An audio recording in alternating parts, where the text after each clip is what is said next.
Татврын тайлгаа гаргалаа, илгээх товчтарлаа. Яг шууд тэр өдрөө өсч төлөх. ногдлоо төлөх хэрэгтэй. Том бизнесээ дагаад жижиг бизнесүүд нь явж байгаа шүү дээ. За бараг л 15 оны 50 сая төгрөг шүү дээ. Бараг өнөөдрийн 400 сая төгрөг. Тэгэхээр энэ яг зорилттой зөв хүндээ мөнгө буцааж олгож гэнэ гэдэг чинь бас асуудалтай байгаа үстэй.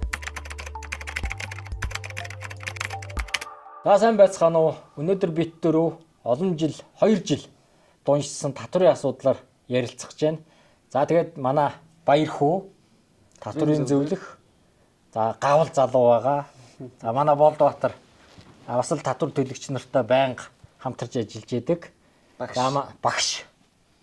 Тэгээ манай мөнх чаргал бас одоо бизнесийн салбарт санхүү нэгтлэн эдийн засаг тий ажиллаж ийсэн.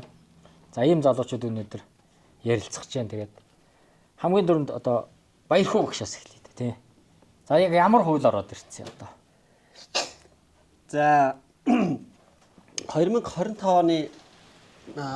оны эхнээс хавуулаад ер нь татврын багцлалын шинжилгээг яриад жил гаруй хилцээд явж штэ. За дунд нь 2-3 ч удаа төсөл татврын хуулийн төсөл маань шинжлэгдээд засаг салхи толгонд өөр хувилбарууд гарч ирсээр байгаад. За тэгээд хамгийн сүүлийн хувилбар нь за 2026 оны 5 сарын 6-ны өдөр өнөө тий. Засгийн газраас улсын хурлд өргөн байрлаа л да.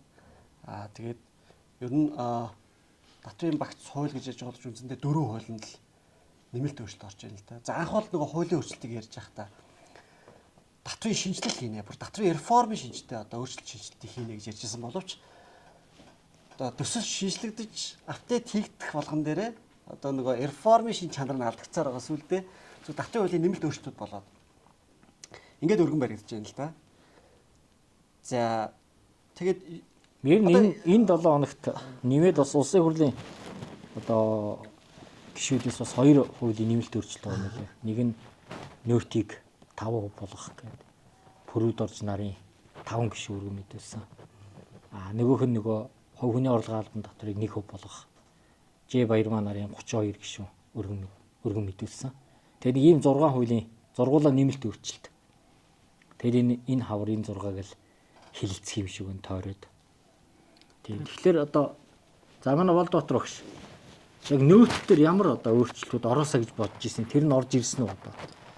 За нөөт төр ороосоо гэж бодсон өөрчлөлтүүдээс ер нь зарим нь орсонгүй.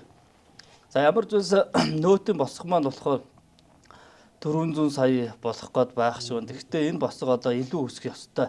Уул нь бол яг юугаар 10 жилийн өмнө болохоор эн чинь 50 сая байсан. За тэгээд 2023 онд 400 сая болохоор байсан байхгүй. Тэгэхээр одоо ч 2026 он болсон учраас энэс илүү өсөх юм бол ёстой. За нөөтийн босгоос гадна ахаад энэ хуулийн дээр оролцох ёстой юм юу гэхээр хувь тэнцвүүлэн үүсэх падааны юу нөөтийн хуулийн 14.1-ийн 5 гэсэн заалт байхгүй юу. Аж ахуйн нэгжүүд өчтөчнөө нөгөө тоног төхөөрөмжөд худалдаж аваад идэг. Өчнөө барилга байгууламж зээл хууль болол аваад идэг. Тэгээд нөөтийн өрнөөсөө худалдаж авсан төлсөн нөөтөө асуулах гэхээр энэ тоног төхөөрөмжийн нөөт, барилгын нөөт хоёрын хувь тэнцвэлт буюу хойшлуулад идэг байхгүй 5-10 жилээр энэ заалт орж ирэхгүй байна. Сая энэ шинэ хуулийн төсөл дээр энийг яаралтай бас оруулах хэрэгтэй байгаад байна. За ахаад энэ дээр нэмэгдлэр юу оруулах вэ гэхээр бас нөөтийн хуулийн дээр нөөтийн хуулийн 14.1-ийн 4 дээр буюу мод аж ахуй газар тариалан эрхлэгчд гэдэг нөхдүүд байгаа байхгүй юу. Энэ нөхдүүдэд нөгөө дотоодын үйлдвэрлэгчдэд борлуулсан бол дандаа нөөтгөө нөхдүүд байгаа байхгүй. Тэгэхээр дотоодын үйлдвэрлэгчд нь энийг худалдаж авсан бол нөөтөөсөө хасуулдаг юм заалт байгаа. Тэгсэн чинь энэ дээр 2023 оноос өмнө яасан бэ гэсэн чинь хувьхэн гэдэг үг байсныг 2025 оны 1 сарын 1-ээс хувьхэн аваа ийцсан байхгүй. Шууд хасаа ийцсан. Тэгэхээр зөвхөн аж ахуй нэгжээгээд иргэнэт хөөж гаргангуудаа аж ахуй нэгж нь аваад үлдсэн юм заалтууд бас мэрсэр байна. Нэр бас нэг хууль хилцэж байгаа юм шүү дээ. Нөгөө алдартай нөөтийн буцаа олголтыг нөгөө нэг одоо 10% 5% болох үлээ. Тийм. Тэрийг одоо цуцлах гад бас нэр энэ хамт хилцэж байгаа юм байна шүү дээ. Энэ төсвийн хүрээтэй хамт тийм. Тэгэхээр ч одоо бараг нэг татвартай холбоотой 7. За магадгүй одоо нөгөө хамт өргөн мэдүүлсэн хуулийн дотор ч бас өөр онцгой албан татвар энэ төр байх шиг байгаа юм. Тэгэхээр нэг 8 хууль л одоо энэ хавар явж байгаа юм байна. За мөөгийн хувьд ямар санал байна? Тийм миний хувьд яг нэмэгдсэн үртгийн албан татвартаар ингээд 50 саяг шууд 400 сая болгоод манайхны нэг юм шатлсан тогтолцоо бас байхгүй гэж хараад байгаа. Зүгээр хар цагаан ингээд хоёр тоол баад шиг шууд 400 сая болцсон тийм. Магадгүй жоохон зохицоорны явыг гэвэл юм юутэй байвал зүгээр ч таа. Нөгөө хуучныхаа нөгөө 50 сая хүртлийн нөтөс чөлөөлсөн бол 50-аас 200 сая ч гэх юм 250-аас 400 сая 400 саяас 1 тэрбум гэдэг ч юм уу тийм. Иймэрхүү байдлаар шаталчаад тэгээ харин нөгөө тухайн үеийнхээ нөгөө зах зээлийнхаа нөгөө гадаад улсуудын эдийн засгийн боломжтойгоо уялдуулаад нөөцлөгчийн нэг асуудал гэдэг хязгаард яваад байна шүү дээ тийм. Одоо манайх чинь нэг татварын багц хууль гэж яригдж байгаа хэрнээ тийм яг огцом шинжлэлт байхгүйгээр зүгээр л нөгөө зах зээлийн багтаамж нэгснийхээ хэрээр жоохон босго дүнгуудыг л жоохон нэмсэн юм дүнгууд ороод ирж байгаа шиг байна шүү дээ тийм. Тэгэхээр энэтэй уялдуулаад магадгүй үнэхээр ингэж хийх гэж байгаа юм бол минийхэр шатлсан систем их зүгээр юм уу гэж хараад байгаа. Тэгэхгүй хит ингээд нэг 400 сая хар цагаанаар нь хоочихаар магадгүй ингээд юм цугтаадаг ч юм уу те зөвхөн 400 саятай барихын тулд нөөт төлөвчөд ингээд нөгөө нөөт төлөхгүйгээр барихын тулд магадгүй ингээд юм татвараас цугтаах тайлангач жирүүлэх магадлал ихсэж магадгүй ч хараад байгаа. Тэгэхээр илүү магадгүй шатлаад 50 сая хүртэл ч юм уу 50-аас 150 ч гэх юм уу те нэг 150-аас 400 сая байдлаар шатлаачлаад явуул их зүгээр санагдаад байгаа. Ер нь одоо яг хоо ингээд нөгөө нэг би бас сая нөөтийн босхыг чи 2.5 тэрбум болгоё гэж бас нэг бараг нэг 30 тоног ярьлаа. Тэгээд тэгсэн чи одоо энэ нөөтийн босох хэрэггүй гэж ярьдаг одоо маш олон Мас байна. хүмүүс бас байд юм байна. Тэгээд энэ үнэхээр яг одоо яагаад байдгийг бус улс оронд бараг бүх оронд байд юм билээ шүү дээ босох. Тэгэхээр яг нөөтийн босго ер нь нөөтийн одоо татвартай ихэнх улсуудад байна л да. Гол нь нөгөө бичил жижиг бизнес эрхлэгчдийг л тэр нөөтийн ногдуулалт, төлөлт, тайлгнал гэсэн нэг тийм процесстэй ажиллагаанаас л үндсэндээ хөнгөлөх гээд байгаа зүйл юм байгаа шүү дээ, тий. Одоо зүгээр юм байхгүй. Дөнгөж эхэлж байгаа бизнес, тий. Ганцаараа одоо би зүгээр хуваарь бизнес эрхлэгч иргэн явж байгаа байхгүй. Тэгэхээр энэ тохиолдолд одоо аж ахуйн нэгжих гэдэг юм уу, тий. Нөөц судхан төлөгч болгоод. За яг зүгээр нь манай нөөтийн үйлчлэл бол иргэн аж ахуйн нэгжид бол адилхан үйлчлдэг байхгүй. Тэгэхээр аж ахуйн нэгжээрээ ч хувь иргэнээрээ ч жижиг бизнес эрхлээд эхлэх үед тэр нөөтийн тайлгналын систем дотор процесс дотор орж нөөтийн тайлан тооцоо гаргах тийм үү. Энэ нөөтийн одоо падаан бичиж өгөх. Энэ ажиллагаанууд чинь өөрөө одоо тухайн бизнес эрхлэгчийг илүү зал чирэгдэлтэй болгочтой. Тайлгналын процесс нэлээд төгтөө байхгүй. Тэгэхээр зүгээр л би одоо өөрөө сэлэсрээ хийгээл аж ахуйн нэгжүүдэд үйлчлэг үзүүлэлт явмаар байгаа байхгүй. Тэгэхээр тэр тохиолдолд одоо тэрийг л тэр 50 сая гэдэг юм уу 400 сая гэдэг юм уу тодорхой босго тавиад тэр босго дотор одоо хамаарч орлого нь хамаарч байгаа юм бол үндсэндээ тэр нөөтийн тайлгналын нарийн төвхтэй процесс үүргээс нь чөлөөлчихөж байгаа л ийм л механизм байна. Тэгээ бас нөгөө хин төлж байгааг ерөөсөө тэгээд ойлгодог хүмүүс бас тэгээд энэ чинь хөгжлийнхээ явцад бизнес томроод ирэх гэдэг юм уу ашиг орлого нэмэгдээд ирэхлээр хүсээгүй одоо тэр чинь нөөтийн тайлгналын систем үү орно нөөт төлөгч болно тайлан тооцоо гаргана магадгүй тэр тайлан тооцоо гаргахтай холбоотой одоо тэр нэгтлэн бодогч гэдэг юм уу те тэр тооцооны ажилтнаа аваад ажилуулах шаардлагатай бол өөрөө тэрэн дээрээ суралцаад бизнес харилцаанд оролцоод явах ийм боломж нь үүснэ шүү дээ те тэгэхээр одоо манай татвар төлөвч ихвчлэн одоо юу болоод байгаа гэхэлээ зөвхөн нөөц биш ер нь босод төлөв бүгдээрээ л бизнес эрхлээд эхлэхлээр л тэр бизнес эрхч нарийн төвхтэй харилцаанд шууд оруулах гэдэг төлөгч байгаа байхгүй. Тэр тохиолдолд одоо юу гэдэг хөлд ороог байхад нь гүүгээд үндсэндээ төлөгч байгаа адилхан тийм. Тэгэхээр хөлд ороод тодорхой хугацаанд одоо бизнесээ тогтвортой эрхлэх боломжтой болох хүртэл тодорхой төвшөнд одоо орлогыг нь энэ төвшөнд дотор байх юм бол одоо энэ үрээс чөлөөлөё л гэдэг цаад ерхий агуулга нь бол юм. Тэгэхээр нөгөө юу ах та нөгөө хүмүүс ойлголт босго байх ёстой ёсгүй гэдэг асуудлууд нь яригдаад байгаа тийм. Тэгэхээр ер нь яагаад ер нь тэр нөгөө нөөтийнхөө хуулийг нөөтийн яагаад нөөт гэдэг зүйл чинь өөрөө эдийн засагт өөрөө ямар өөр ойлтой юм бэ гэдгийг ямар ч эхлээд ойлгох систем шиг байгаа хүмүүст. Тэрнийхээ өрөөнд харин нөөтийн босч юм байх уу байхгүй гэдэг асуудлууд нь дараа нь орж ирэх юм уу хараад байгаа. Үнэхээр байх юм чи ингээд салаатад явах гэдэг чинь үнэхээр одоо ингээд нөөт нь ингээд иргэдтэй ойлгуулаад тийм ингээд худалдаа авалтад гонд уулын хуучин чинь нөөт чинь бүр дээх үедээ нөгөө юм бараа бүтэх нэг худалдаа гэдэг хэмжиж торлоод гарч ирсэн. Худалдааны татвар гэдгээр ерөн стратеги билүүлэлүүд байсан. Гарч ирсэн нөгөө голлонтоос эхэлдэг шүү дээ 70 үеийнхаар.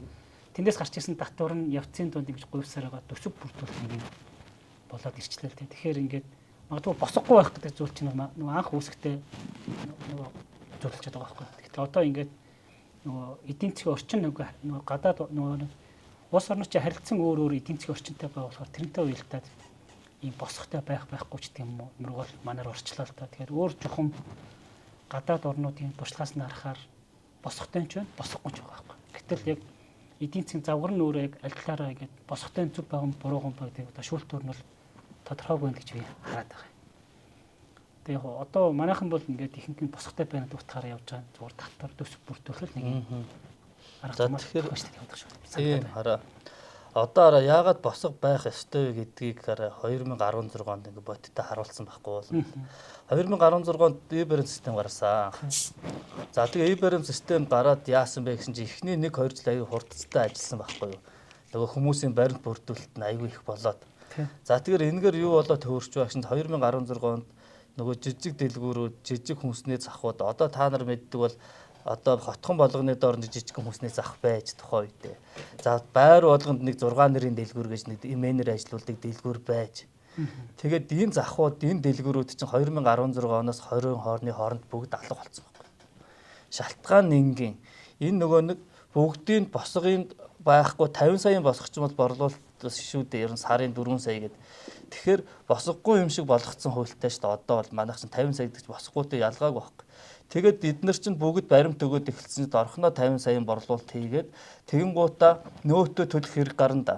Нөөт гэдэг чинь өөрөө яаж төлөх ёстой вэ гэхээр аж ахуй нэгжүүд энэ усыг зарахтаа нөөт төлөгч болохоос өмнө 1000-аар зарж исэн бол нөөт төлөлт болохоор 1100 болоод 10% суутгаж аваад төлөх үүрэг бүгэ итгээд нь суутгах төлөгч үе аж ахуй нэгж байхгүй. Тэгэхээр нөгөө жижиг дэлгүүр захууд чи яасан бэ гэсэн чинь 10% өнөө нэмэх хэрэгцээ гарсан да. Тэгсэн чинь нөгөө том дэлгүүрүүдтэйгээ адилхан үнэтэй болол тэгэл дууссан. Тэгээ араас одоо Монгол 6 нэр байхгүй шүү дээ. Хичнээн их 6 нэртэй байлаа. Одоо тэгсэн чинь яасан гэхээр том хөрөнгө эргэлддэг 8 нэрийн мини маркетууд л оролцож шүү дээ. Одоо захуудыг одоо. Тэгэхээр энэ яах вэ? Жижиг бизнесийг ер нь бол энэ нөөтөө чөлөөлж өгөхгүй бол дээшээ өрсөлдөх чадвар байхгүй. Тэгэхээр нөөтийн босго ер нь зайлшгүй байх ёстой гэдгийг ер нь 2023 онд татрын ерхий газар өөрсдөө тэр датагаа ашиглаад ер нь тогтоосон шүү дээ Майкл Минс хоёрын энэгээр. Тэгээ нөгөө нөөтийн тайлан гаргана гэдэг чинь бас ингээд дурын одоо жишээлбэл жижиг дэлгүүрийн тий эсвэл түүц эрхэлж байгаа хүн бол нөөтийн тайлан гаргаж чадахгүй байхгүй юу. Тэгээд зардлыг өсгдөг. Ягаад гэвэл тэрүүнд програм хангамж хэрэгтэй. Мэргэжилтэй хүний нөөц хэрэгтэй. Эсвэл одоо гэрээр гүйцэтгүүлнэ гээд. За тэгээд нөгөө пос машин хэрэгтэй. Пос машин хэрэгтэй. Орлого зарлага бүгдийг нь одоо тэр нөгөө баримтад бүртгэх ёстой гээд нөгөө процесс нь маш их болоод дээр нь нэмээд хөрөнгө оруулалт нэмэх шаардлагатай болчихдог. Тэгээ эний чинь нөгөө бүх тэр жижиг дунд бизнесүүд хийж чадахгүй. Одоо гурвуулхнаа ажилтдаг сургалтын байгууллагад одоо за та нар бол одоо нэг нэр ижлийн сургалт хийдэг. Өөр чиглэлийн англи хэлний хичээлээр сургалт ордог нэг 3 хүнд одоо нэгтлэн энэ төр хэрэггүй шүү дээ. Гэтэ нөөт төлөгч болчихвол яах вэ? Тэр бүх юмыг авахаас өөр аргагүй болчих. Ингэнгүүт нөгөө өрсөлдөх чадвар болон нөгөө бага ашигтай ажилдаг тэр жижиг дунд үйлдвэрүүд чинь бүгдийн үйлдвэр үйлчлэг чинь бүгдийн л одоо энэ нөөт ч угаасаа байна. Гэхдээ одоо яг манай жижиг дундууд яг юунаас болж ихэнх нь нөөтөөс болж одоо дампуурлаа л гэдэг нь шүү дээ. Тэгэхээр энэ яг үнэхээр яг нөөтөөс болоод байна уу? Одоо яг юундаа болоод. Ер нь л одоо ер нь хаашаал орно нэг тийм л одоо зүгээр захын дэлгүүр, захын үйлдвэрүүдээс очиод асуу танад одоо ямар дарамттай зүйл байна гэж асууад нэгтлэн захирлаар нь хоёрхан юм хэлнэ. Хамгийн нэгдүгээрт нөөт байна. Нөөтийн өрнөөсөө өндихгүй байгаа даа шүү дээ. Хоёрдугаарт нийгмийн даатгалаа дийлэхгүй байна гэж хоёр шалтгаан хэлэх юм байхгүй юу. За тэгвэл энийг яг үүдийг хаалгаж байгаа юм чинь ерөөсөө л нөөт шүү дээ. Ямар ч гарцаа байхгүй. Өөр яагаад гэвэл жижиг бизнесийн чинь орлогын албан татвар чинь хангалттайгаа хөнгөлөд өгсөн шүү дээ. 1.5 тэрбум 90 буцаагаад авч 0-оос 300 сая 1% татвартай. Нөөтөн дээр ерөөсөө л ингээл босго байхгүй. Тэгээд дээр нөөт чинь айгүй энэ нөгөө уул нь бол энэ нөөтийг үндэсний үйлдвэрлэл мөн газар тариалан шиг үндэсний үйлдвэрлэлүүд аваад үлдэх боломж уул нь байсан баг. Тэгсэн чинь одоо манайх сая 25 оны хууль дээр бүр ингээд тусгаад нэг юм оруулсан байгаа. Органик бүтээгдэхүүн үйлдвэрлэсэн үйлдвэрлэлийг орлогын албан татвараас шууд чөлөөлсөн. Ганцхан тэр органик гэдэг үйлдвэр зориулаад. Тэгвэл Монгол улсад хичнээн олон мянган үйлдвэрүүд байгаа юм. Тэгэхээр тэр хуулийг хэрэгжүүлэх гэж байгаа зөвхөн тэр органик гэж яг хинэний үнэ. Тэгэхээр оюутлын үйлдвэр нөгөө гар уурлал Мужааны үйлдвэр, хуванцрын үйлдвэр Монголд одоо импортыг орлох зөндөө олон жижиг үйлдвэрүүд ингэ гарч ирээд байгаа байхгүй. Тэгин гутаа нөгөө импорттойгоо өрсөлдөж чадахгүй. Тэгээд нөөтийн татвар даруулаад дуусч чадахгүй. Тэгэхээр энэ болгоныг ингээд нөөт орж ирэхээр л ер нь байдлыг эвгүүдүүлж байгаа. Тэгвэл яг юм шиг нөөтийн босгоо харин босго гэдэг зүйлээ салбарын онцлог харин төрхөө оруулж өгч ийж ялгаа цагийг оруулж өгч байгаа юм шүү тийм. Тэгээд нөөтийн босготой манайхны андуураад байгаа. Одоо үүдээ 50 саяас 400 саяас доош борлуулалтын орлоготой айлууд одоо нөөц судалж болохгүй юм байна гэж ойлгоч тийм үү. Тэгэхээр и баримт өгөхгүй гэж ойлгоод байгаа шүү. Үгүй.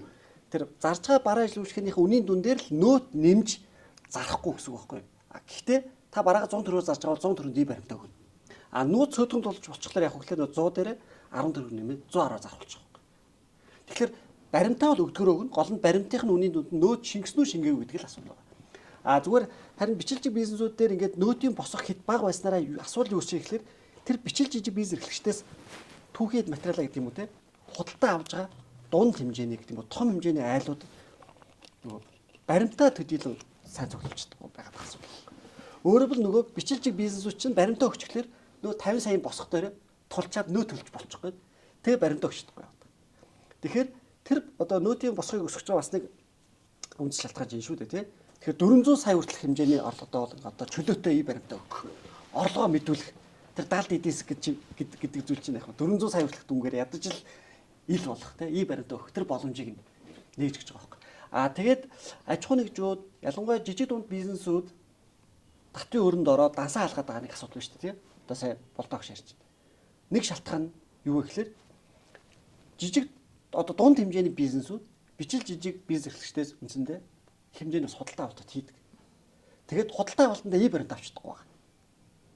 Тэгээд бичил бизнес эрхлэгч нь и баримтаа өгчлөөр Нэг шиг нөөтөд болох гэдэг. нэг ташиггүй болох гэдэг нөөц судгалж болоод нөөтийн системд ороод нөгөө одоо тэр бизнес эрхлэхэд нэлээд тийм процесстэй ажиллагаа болох гэдэг байгаа байхгүй. Тэгэхээр борлуулалтаас нөөц уултчуд гэдэг худалдаа авалтын нөөтийг буцааж байгаа юм. Худалдаа авалтанд и баримт авчдаггүй гэдэг маань нөгөө жижиг дунд бизнесүүд чинь өөрөө ашигын татварыг зарлал болж чадахгүй учраас орлогоос асуулах зарлал багасаад ашигын татвар нэгт өндөр төлнө. Дээрээс нь нэмээд яг үгээр бас нэг том шалтгаан юу гэдэг вэ гэхээр импортоор бараа ажил үйлчлэг оруулж ирэхэд манайхан ялангуяа бичилжиг бизнесүүд бас бүр жижиг дунд хэмжээний бизнесүүд хүртэл гайлгүй оруулаад байдаг. Гайл мэдүүлдэг. Бараагаа одоо бүгдийг нь мэдүүлж оруулж байдаг. Тэгэхээр үн өртөх нь өөрөө нотлохдохгүй ороод ирсэн барааг зарж борлуулахлаар магадгүй нөөттэй үнээр гэдэг ми баримтаа өгөөд борлуулчихлаар ямар нэгэн нөөтөөсөө болон аж ахуйн нэгжийн орлогоос асуулах зарлага болчихдог. Өөрөөр үндсэндээ нийт орлогоосоо 10 ашигын татвар 10 нөөт төлөх ийм нөхцөл үүсчихэж байгаа юм. Тэгэхээр нөгөө давхар шалтгаан чинь юм байна. болонгартай бол адгын болонгартай тий. Тухайн бараа ажиллагаа орж ирэхдээ л ингээл и баримтгүй гайлын бүрдүүлэлт ороод ирдэг. Зах зээл дээр орж зааж борлуулдаг. Нийт орлогоосоо үндсэндээ хасагдах зардал байхгүй. Бүхэл дүнгээсээ нөөт ашигын татвар төлөх. Ийм нөхцөл үүсэж байгаа юм. Би болохоор бас нөгөө нөөцтэй холбоотой юм. Хуулийг жигд нэгэн жигд мөрдүүлэх тийм үү? Энэ зүйлүүд дээр одоо бас алдаа гараад байна гэж хэлэх гээд байна.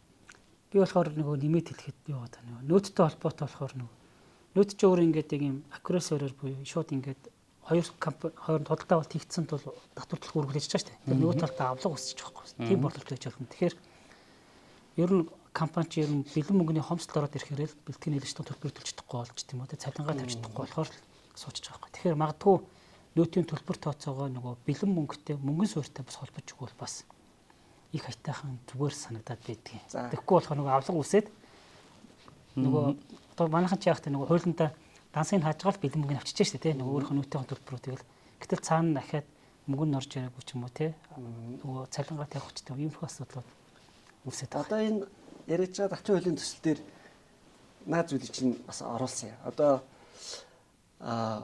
одоогийн манай нөөтийн систем чинь юу гэхээр орлогын хувьд бол аккурат суурьаар буюу орлого нь мөнгөөр орж ирвэл ч гэсэн барааг нь нийлүүлсэн бол нөөт тогтолцсон. Гэтэл нөгөө талдаа айл худалдаа авалтын төлбөрийг мөнгөөр төлцсөн байж ич нөөтийнхөө хасалтыг хэлэгдэг. Яг энэ асуулга. Тэгээд давчин хуулийн төслөөр одоо яг энэ улсын хурлд өргөн барьсан энэ сүүлийн төслийн өмнөх зандан шатар ерхий сайдын үеийн төслөөр юу болсон бэ гэхээр өрчиж орсон орлогоос нөөт авахгүй. Өөрөөр хэл бараагаа нийлүүлэг урьдчилан төлбөр авчдаг байхгүй юу? Захиалагч талаас ингээд захиалсан одоо ажлыг хийх гээд энэ урьдчилан төлбөр авчдаг. Урьдчилан төлбөр дээр манай одоо нөөтийн хөлж юм бол одоо шууд нөөт өгдөгчдөг байхгүй юу?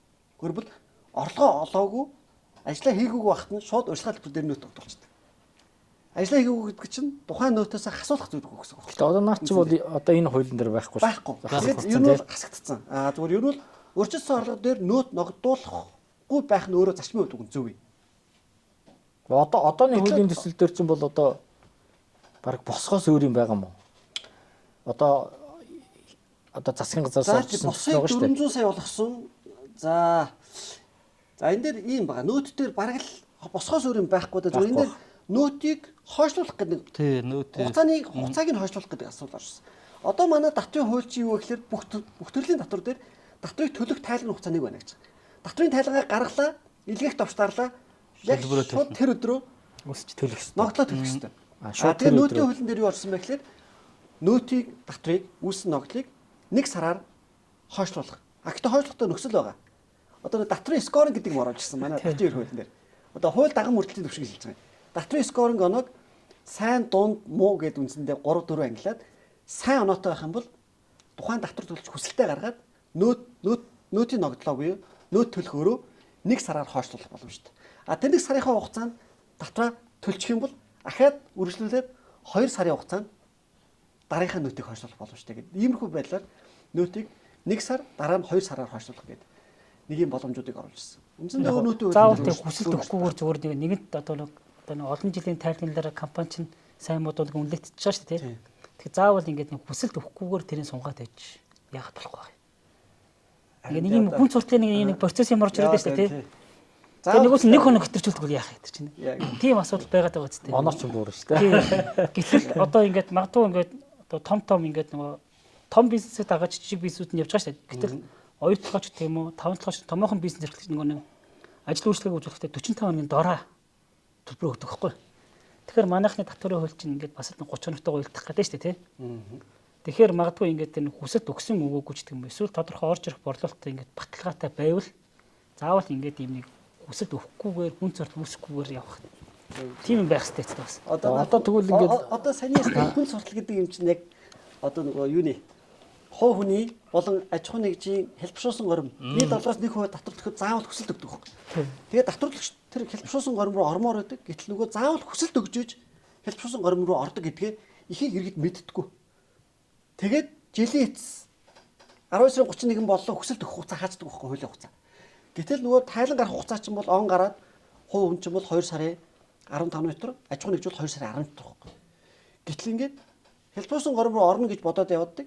Гэтэл заавал хүсэлтээ өгжөж ордог гэдгийг мэдхгүйгээс болоод тэр хүсэлтийн нэг хуваар биш нийт орлогоос 10% татвар хүсэлтийн бас зөвшөөрдөг тийм. Нэг дарга зөвшөөрөөд байгаа байхгүй. Зөвшөөрөхгүй тэр одоо хэдэн жуудаа хүсэлт явуулах байхгүй. Уул уурхайн салбарч тийм үү. Улирлын шин чанартай орлого нь ордог, гардаг компани биш үү, тийм.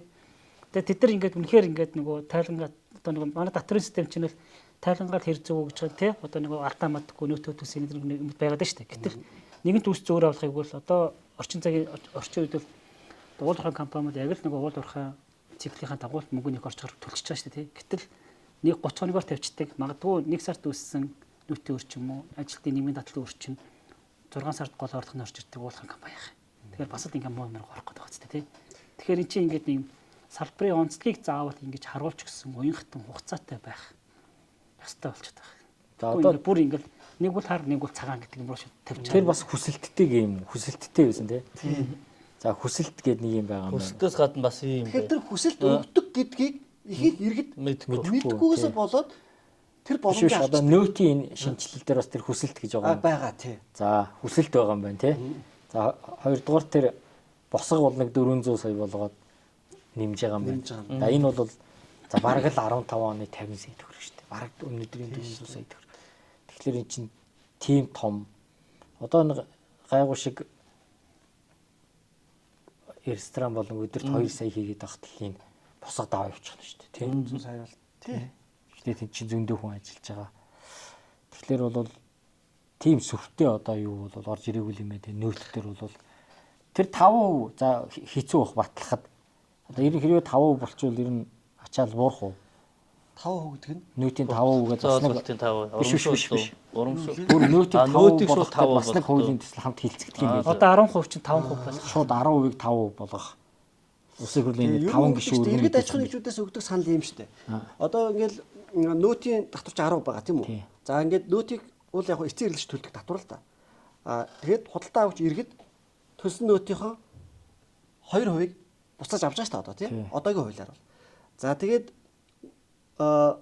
одоо сая 2026 оны 10 сарын 1-ээс хэрэгжих ёстой хуулиар чинь бол худалдаа авалтынх нь үнийн нүгээс хамаарат миний үгүй тийм байдлаар 5% буцаалт өгнө гэд тэр 5% буцаалт гэж буцаалтыг нэмжихээ оронд шууд нөөтийн дотроо 5 болгочиход яасан бэ гэдэг санал. Тийм. Ер нь маш одоо сүүлийн хэдэн жил бол иргэд аж ахуйн нэгжүүд хэсэг гардаг шүү дээ. Энэ хуулийн эзэмшилгүй ч гэсэн энийг иргэд аж ахуйн нэгжүүд маш хэлж ирсэн.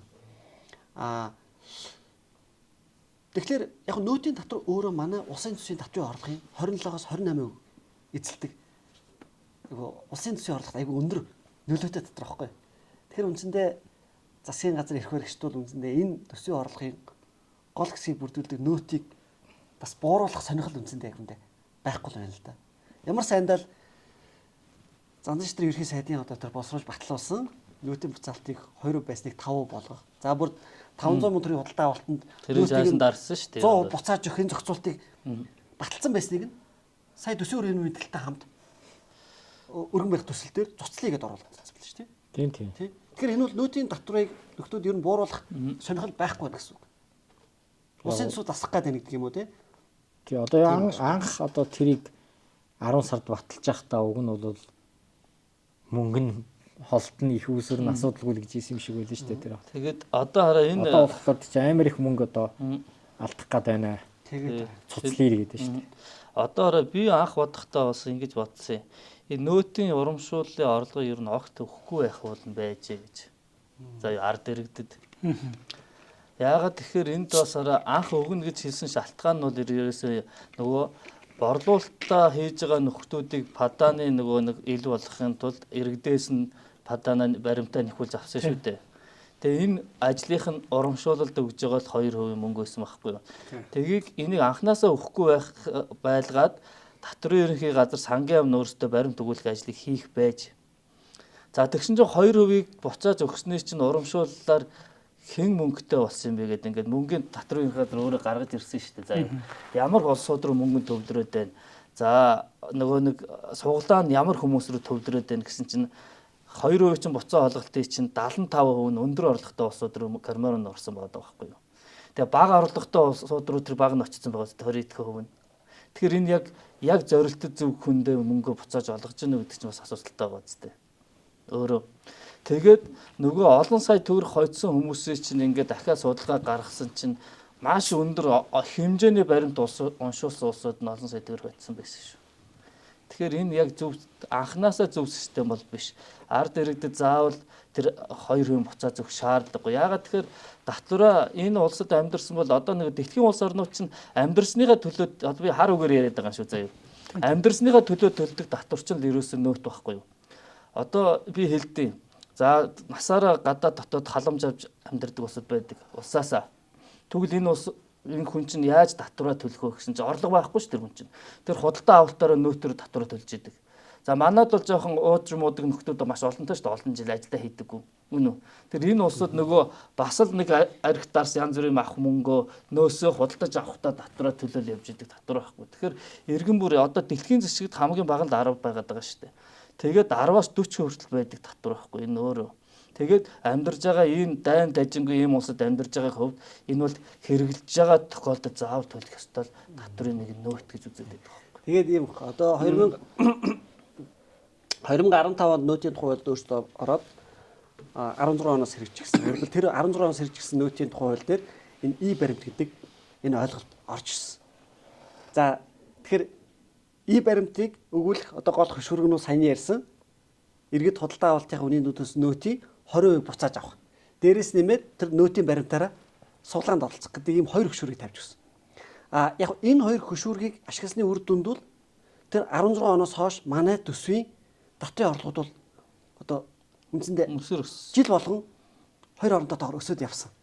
Нөөтийн татвараас гадна нөөтийн тайлангаар буюу нөөтийн баримтаар дамжаад тэр иргэд аж ахуйн нэгжийн далд байсан орлого тодорхой хэмжээнд ил болоод байгаа.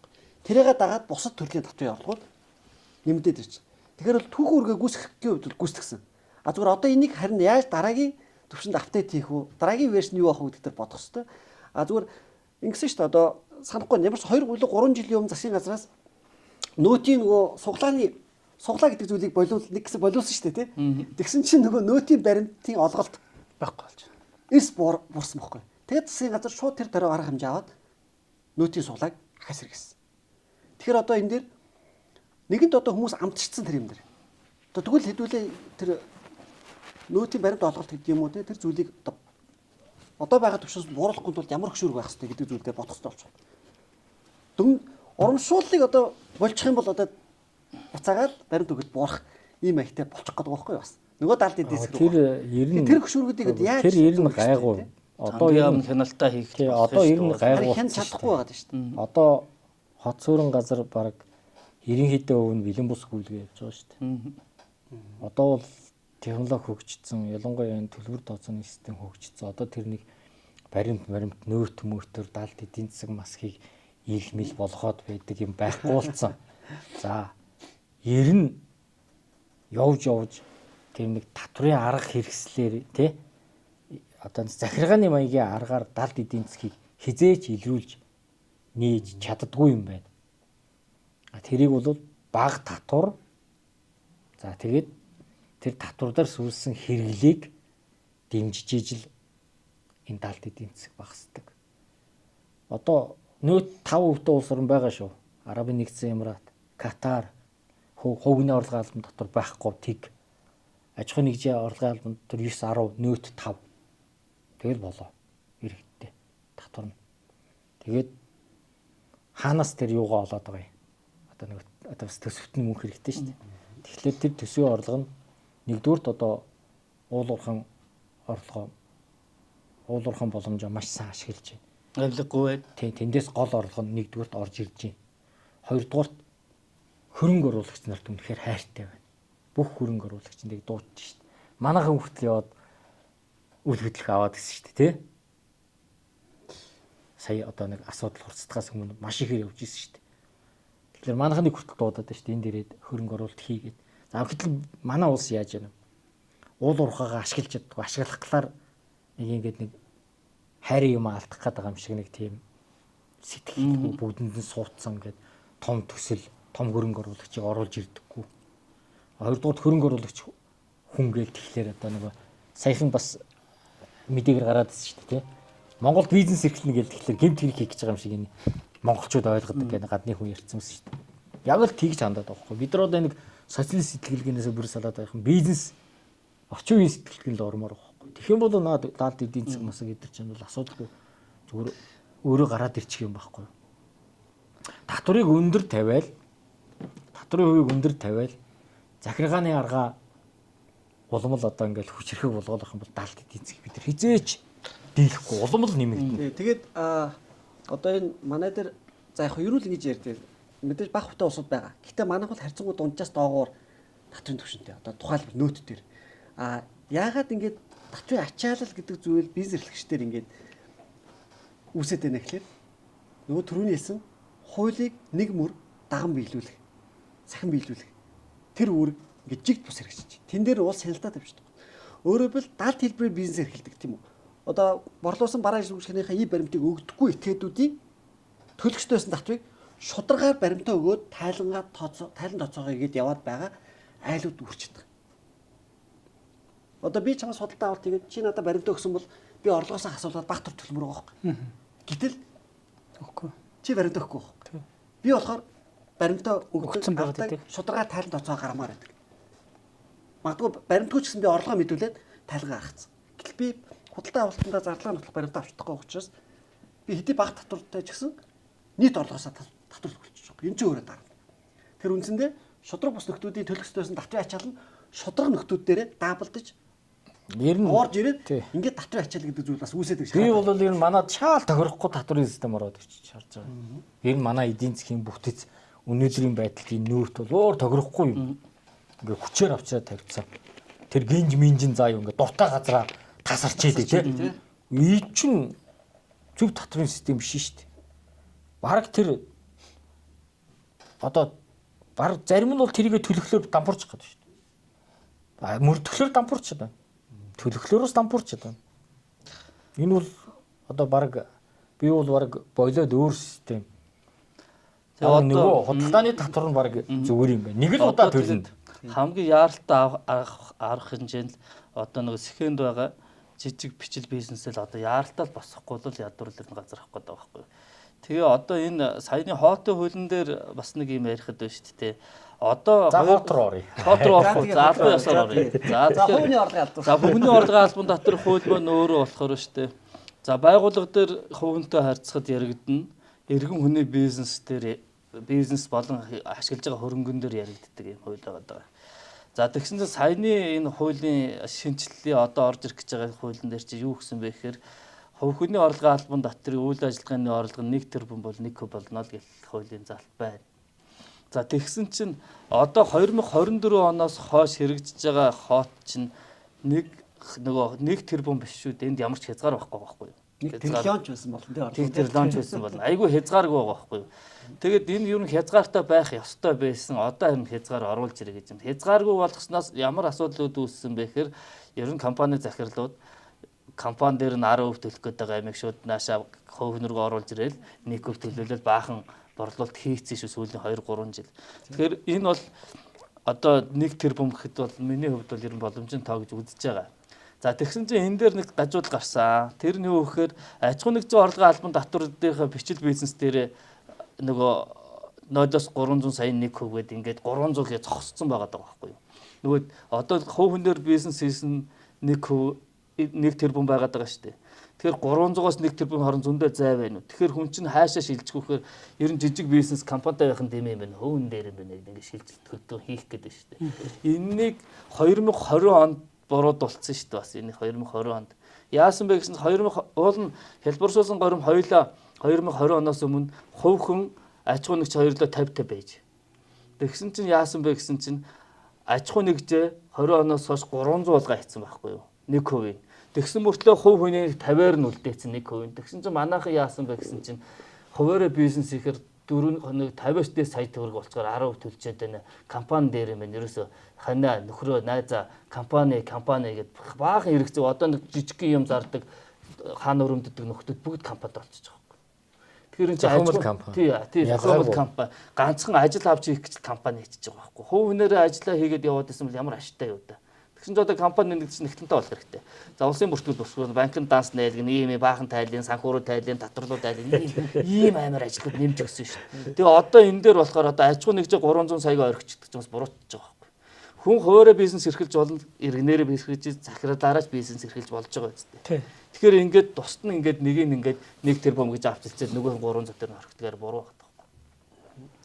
За тэгээд та хэдий бас бид хэдий ярианд бас нэмэр болох болов гэдэг. Ер нь хувийн орлогын албаны тухай хуулийн одоо улсын хурлын өргөн барьсан төсөл дээр ямар гол өөрчлөлтүүд орвоо гэдгийг би нэг давчхан та бүхэнтээс за бас үзэж байгаа улсуудаа танилцуулъя тий. За бас нэг сүүлийн 1 жил орчим яригдсан одоо иргэн хүн одоо амьдарч байгаа нөхцлөө сайжруулад сайжруулах гээд орон сууцаа зааж борлуулахад нэг үйл хөдлөмж борлуулалтын 2% татвар авдаг шүү дээ тий. За тэр 2% татвар чинь болиулъя гээд нэг санаачлал гаргаад тэр одоо ашигын зөвлөмж нь авдаг юм уу нийт үнийн дүнгээс нь нийт үнийн дүнгээс 20% зарж байгаа байхгүй юу. Тэгэхээр харигсан юм шүү дээ. Тэр чинь нөгөө цахим өргөдлөөр 100,000 санал хүрээд тэгээд тэрийг болиулъя чөлөөлдөг болъё гэдэг тэрийг одоо улсын хурлаар тэр чинь бас хилцэх шаардлагатай болж байгаа гэсэн үг тийм. Би одоо 300 саяар байр авчаа байжгаад 2 жилийн дараа онцгой санагдаад 250-аар зарлаа. Би 50 сая алдагтал хүлээж зарж штэ гэж бодъё. Авсан үннээс унаад түүний одоо 250 саяас 2% төлөх юм уу? Тэгээд дүнээс. За тэгээд ямар ч ер нь тэг баймаар. Тэгэхээр энэ 2% 1 жил амьдэрсэн ч бай, 2 жил амьдэрсэн ч бай. Одоо 2 жил биш болчиход байна. Одоо энэ төслөөр харин юу атсан тэгэхээр тэр 2% татвараас нь чөлөөлөе гэж байгаа. Гэхдээ хэдэн жилийн? Гэхдээ нөхцөл тавьж байгаа. Гэхдээ шүү. Гэхдээ хүсэл гаргаад. Тий. Өөрөөр хэлбэл тухайн иргэн тухайн одоо үйл хөрөнгөнд орон сууцнд байршиж байгаа хороо хориндоо албан ёсны хариалтай байна. Тухайн байранда доорож 5 жил амьдсан байж зарж борлуулах юм бол тухайн 2%-ийн татвараас чөлөөлөё гэсэн ийм байдлаар төсөл дээр бол орж иж байгаа. За түрүү яс нөгөө хувийн одоо хуваарь эхэлж байгаа бизнес үйл ажиллагааны орлогоос хэлбэрсэн гормоор 1% татвар авдаг тийм үү. За тэр зохицуулалт дээр орлого дээр 1 тэрбум гэдэг босго тавьчихсан. За өмнө нь бол одоогийн хуулиар бол ямар нэгэн босго таац хязгаар байхгүй юм байгаа. За тэр хязгааргүй тавьчихлаар одоо ямар гажуул гардгийг тэр 30 он хүртэл хязгаарчлах болсон шүү. Амар юм байхгүй. За ямар тааш 1 тэрбум гэдэг таас тавьчихсан. 1 тэрбумаас доош орлоготой байх юм бол хэлбэрсэн гормороо бизнесийн үйл ажиллагааныхаа орлогын нийт дүнгээс нэг хөвшөө. Тэр ашигын тураас энэ шууд нийт орлогоос нэг авдаг. Ийм зохицуул байна. За тэгээд одоо засгийн газар сүүлийн баг 1 жил орчим PR-дж байгаа нэг өөрчлөлт цалин хөс болон шууд бус орлогын нийлбэр дүнгээс одоо сард хөтөлбөрийн өсөй доод хэмжээтэй тэнцэх дүн буюу 792 мянга. За жилийн дүнгээр бол энэ 9 сая 504 болж байгаа юм. Энэ хэмжээний орлогод ногдох татрыг нь 100 хөнгөлөж өгч. Өөрөөр хөтөлбөрийн өсөйний тухайн иргэний цалин одоо хэд ч үж болно. Гэтэ хөтөлбөрийн өсөй доод хэмжээтэй тэнцэх хэмжээнийх нь орлогыг сард татраас нь хөнгөлөё. Одоогийн хуулиар чинь бол тухайн иргэний цалин өсний орлого нийгмийн дадлын шимтгэлийн хасны дараах дүнгээр 36 сая төгрөгөөс одоо тогтогч байх юм бол жилд 120-оос 240 мянга, сард 10-аас одоо 20 мянга төгрөгийн татвар хөнгөлөлт илрүүлдэг л дээ. За энийг бол одоо үндсэндээ хөтөлбөрөөсөө доод хэмжээтэй тэнцэх хэмжээний орлогоос нь орлогот ногдох татварыг хөнгөлөё гэсэн юм өөрчлөлт байгаа юм байна. За тэгээд энэ дээр бас нэг юм зүйл байгаа. Одоо тэр цалин өсөнд ногдох татврын хөнгөлтийг нь илрүүлэхдээ эхлээд бол ингээд цалин өссөн татврыг суудаад авчна. Нийт үгээс нь ажил олгоч. Иргэн жилийн эцэст татврын тайлангаа гаргаж иж хөдөлгөөн өсөй доод хэмжээтэй тэнцэх хэмжээнийхээ хэмжээ ногдох татврын хөнгөлтийг буцааж авна. Одоогийн хуулийн зохицуулалтаар ч юм уу сар болгон шууд 20 мянган төгрөгийн татврын хөнгөлтийг илэрдэг шүү дээ, ажилтан. Одоогийн энэ төслөөр яг хөглөөр жилийн эцэстээ нэг удаа хувийнхаа татврын тайланд оцоо гаргана. Тэгээ иргэн баяр хүү засгийн газраас татврын алмаас буцааж тайлангаа гаргаж илгээд бэлтжиж татврын хөнгөлтийг. Би одоо энд хэцнээ хүн амрагдах уу ер нь 7. Одоо энэ чинь ингээд байгууллагаар ярих юм бол нэгтлэнгийн хийцэн байгаа ямиг хийгээд өгсөн байгаа юм шүү дээ. Нөгөө одоо нэг компаниг 50 үнэтэй байлаа. Нэгтлэнг 50 үнийхээ тайлыг шийдчихсэн дээ. Тэгвэл нөгөө 50 үн буцаад нөгөө ерөнхий өгсөл өгөх нь шүү дээ, тий. Яг ер нь хуулиараа нөгөө хүн жилийн эцэст нэг удаа орлогын төвийн тайлан гаргах хэрэгтэй байдаг. Зүгээр би энийг юу гэж ойлгосон бэ гэхээр хүмүүсийг татврын тайлангаа гаргуулах хөшүүрэг юм байна. Өөрөөр та тайлангаа гаргаж иж тэр цалин өсөн ногдох тийм үү? Хөдөлгөөсөө доод хэмжээнд хүртэлх хэмжээнийхээ цалин өсөн ногдох татврынхаа хөнгөлт буцаалтыг илнэ шүү. Хэрвээ та тайлангаа гаргахгүй илгээхгүй бол тэр хөнгөлтийг та авахгүй шүү. Одоо хүмүүс татврын тайлан яах гэж гаргадаг гэж зөвхөн орон сууцны анхудаа амьдрал сууц зориулалтаар орон сууц авах юм бол 6 сая хүртэлх татврын хөнгөлт буцаалтаа илдэг шүү дээ тийм хүн. Тэгэхээр хүмүүс бол зөвхөн татврын хөнгө орон сууцын хөнгөлтийг илгэх чил үндсэндээ амьдралдаа 1-2 удаа тайлан гаргаад байгаа. Одоо бол энэ хэрвээ зохицуулт хэрэгжээд эхлэх юм бол үндсэндээ би хүн болгон цалин өсний орлоготой байж тодорхой хэмжээ тийм үү. Тэгэхээр хүн болгон үндсэндээ энэ хөдөлмөр эхэлж байгаа 2 сая хүн бүгдээрээ ер нь тайлан гаргах одоо болчихж байгаа. заавал тэгж одоо хүнийг зовоох гээд заа юу. Одоо сая мөнгө зэрэг хэллээ шүү дээ. Гэт тэр 50 ажилтны ажиллаж байгаа компанийн нэгтлэн ингээд хийцэн. Тэр систем шууд автоматар одоо татвар руу бүх мэдээлэл нь очоод хоорондоо юу та тий холбогдсон шүү тий. Ийм байхад намайг заавал тэр e-tax сайт руу оруулж нэг нууц зүг хийж зовоож за энэ дээр ингэж байгаа шиг оруулах гэдэг байна. Би болий үйл ажиллагааны орлогогүй гэж бодъё заа юу. Зүгээр ганцхан цалингийн орлоготой гэж бодъё. Заавал намайг тэгж тамалж яах гэдэг нэгдүгээрт.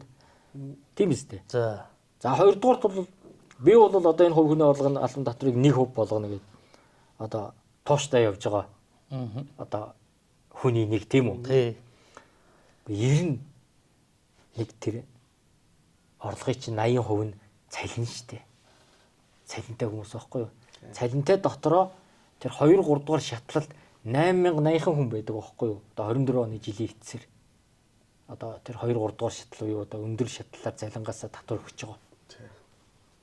Тэрнийг 80000 хүнийг зовоож тэдээс нэг жаахан хитгэе тэр тэгээд мөнгөн нүгээрээ бас баг юм авч яах гээд байгаа юм. Нэг манайхан бүгдээрээ буруу ойлгоод байгаа юм. Хувь хүний орлогын албан татвар гэдэг чи тэр баян тансаг хүнийг орлдог татвар биш байхгүй юу? Дундаж давхрыг бага орлоготой иргэдийг цалингаараа амьдарч байгаа иргэдийг л оролддог татвар байхгүй юу? Ийм татварыг заавал өндөр тогтоож могтоогоо тэгэл тэр Франц, Англи, Итали, Сингапур ингээ те манахаас 200-300 жилээр төрүүлсэн улс орны өнөөдрийн жишээг яриад ингээл нэг Монгол ардын намынх ингээл төсөөр айлгаал.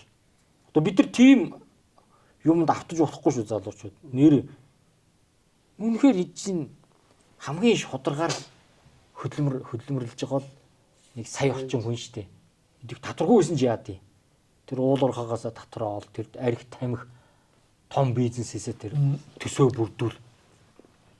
Яах гээд одоо бидрийг зовоогоод байгаа юм тэгээ одоо нөгөө бүр тайлангаа гаргацсан хүн компани нэгтлэн бүх тайлангийг гаргаж өгөөд хүн хүнээрэн тэр татврын шилжүүлчихэд байхад заавал надаар нэг конопт оруулж иж тэр хөнгөлтийг буцааж өгнө гэдэг чиг тий. За ямар ч ийм өөрчлөлт тийм сая нэг өөрчлөлтөж холбоотой юм дээр ийм л юм орж ирээд шүү. хүн яг гэж тайлангаа өгч юм гээд тодорхой зорилготой тий. Одоо нөгөө төрийн албанд яах ч юм уу ингээд нэг юм. Тэгтээ яг хэний татрын тайлангаа мэдээлэл өгөхдөө бараг л автоматар нөгөө татрын тайланд тушаацсан байгаа юм дий мэдээлэл татах гэж татаал ер нь яг процессын хувьд бол нэг тийм мэддэг хүндэл ятах юм бууч гэсэнтэй. Санхүүгийн тэр ойлголтгүй тэр компани одоо ч уулуурхаан компанид ажилладаг ч тийм үү хар бүр ажил хийдэг хүмүүс бол тэр нь ингээд бодохоос төгтөө болох байхгүй. Гэтэл одоо хөдөлмөр эрхэлж байгаа за яг нэг саяны тайлангаа гаргаж байгаа юм чи заа ард нутагт байгаа шүү дээ тий. Гэтэл тэр чинь сая болох гэдэг шүү дээ. Сая 500 болох гэдэг шүү дээ. Тэр систем бол системээр зүгээр ингээд. Гэтэл энэ чараа хэлбэр юм ийм Монголиотын ч юм уу уяа таних юм байна та ингэхүү гэдэг ч юм уу тий. Ингээд уяа төгсөн арай ч шийдлийг өгдөл юм хүмүүс гар утсаа оролдох боломжтой дээр нь харин ойсон зүгээр байхгүй. Тэгэхгүй ингээд дахиад нэг компьютер руу орно, интернет орно, хэдэн хүн компьютертэй байх юм. Тийм үстэй. Хүнд ч тийм чинь. Тэгээ заавал ингээд захимжуулах гэдэг нэг юм хүн сурталчилж юм шиг. Одоо ингээд ингэдэг байхгүй. Хотдоор харахлаар заа юу.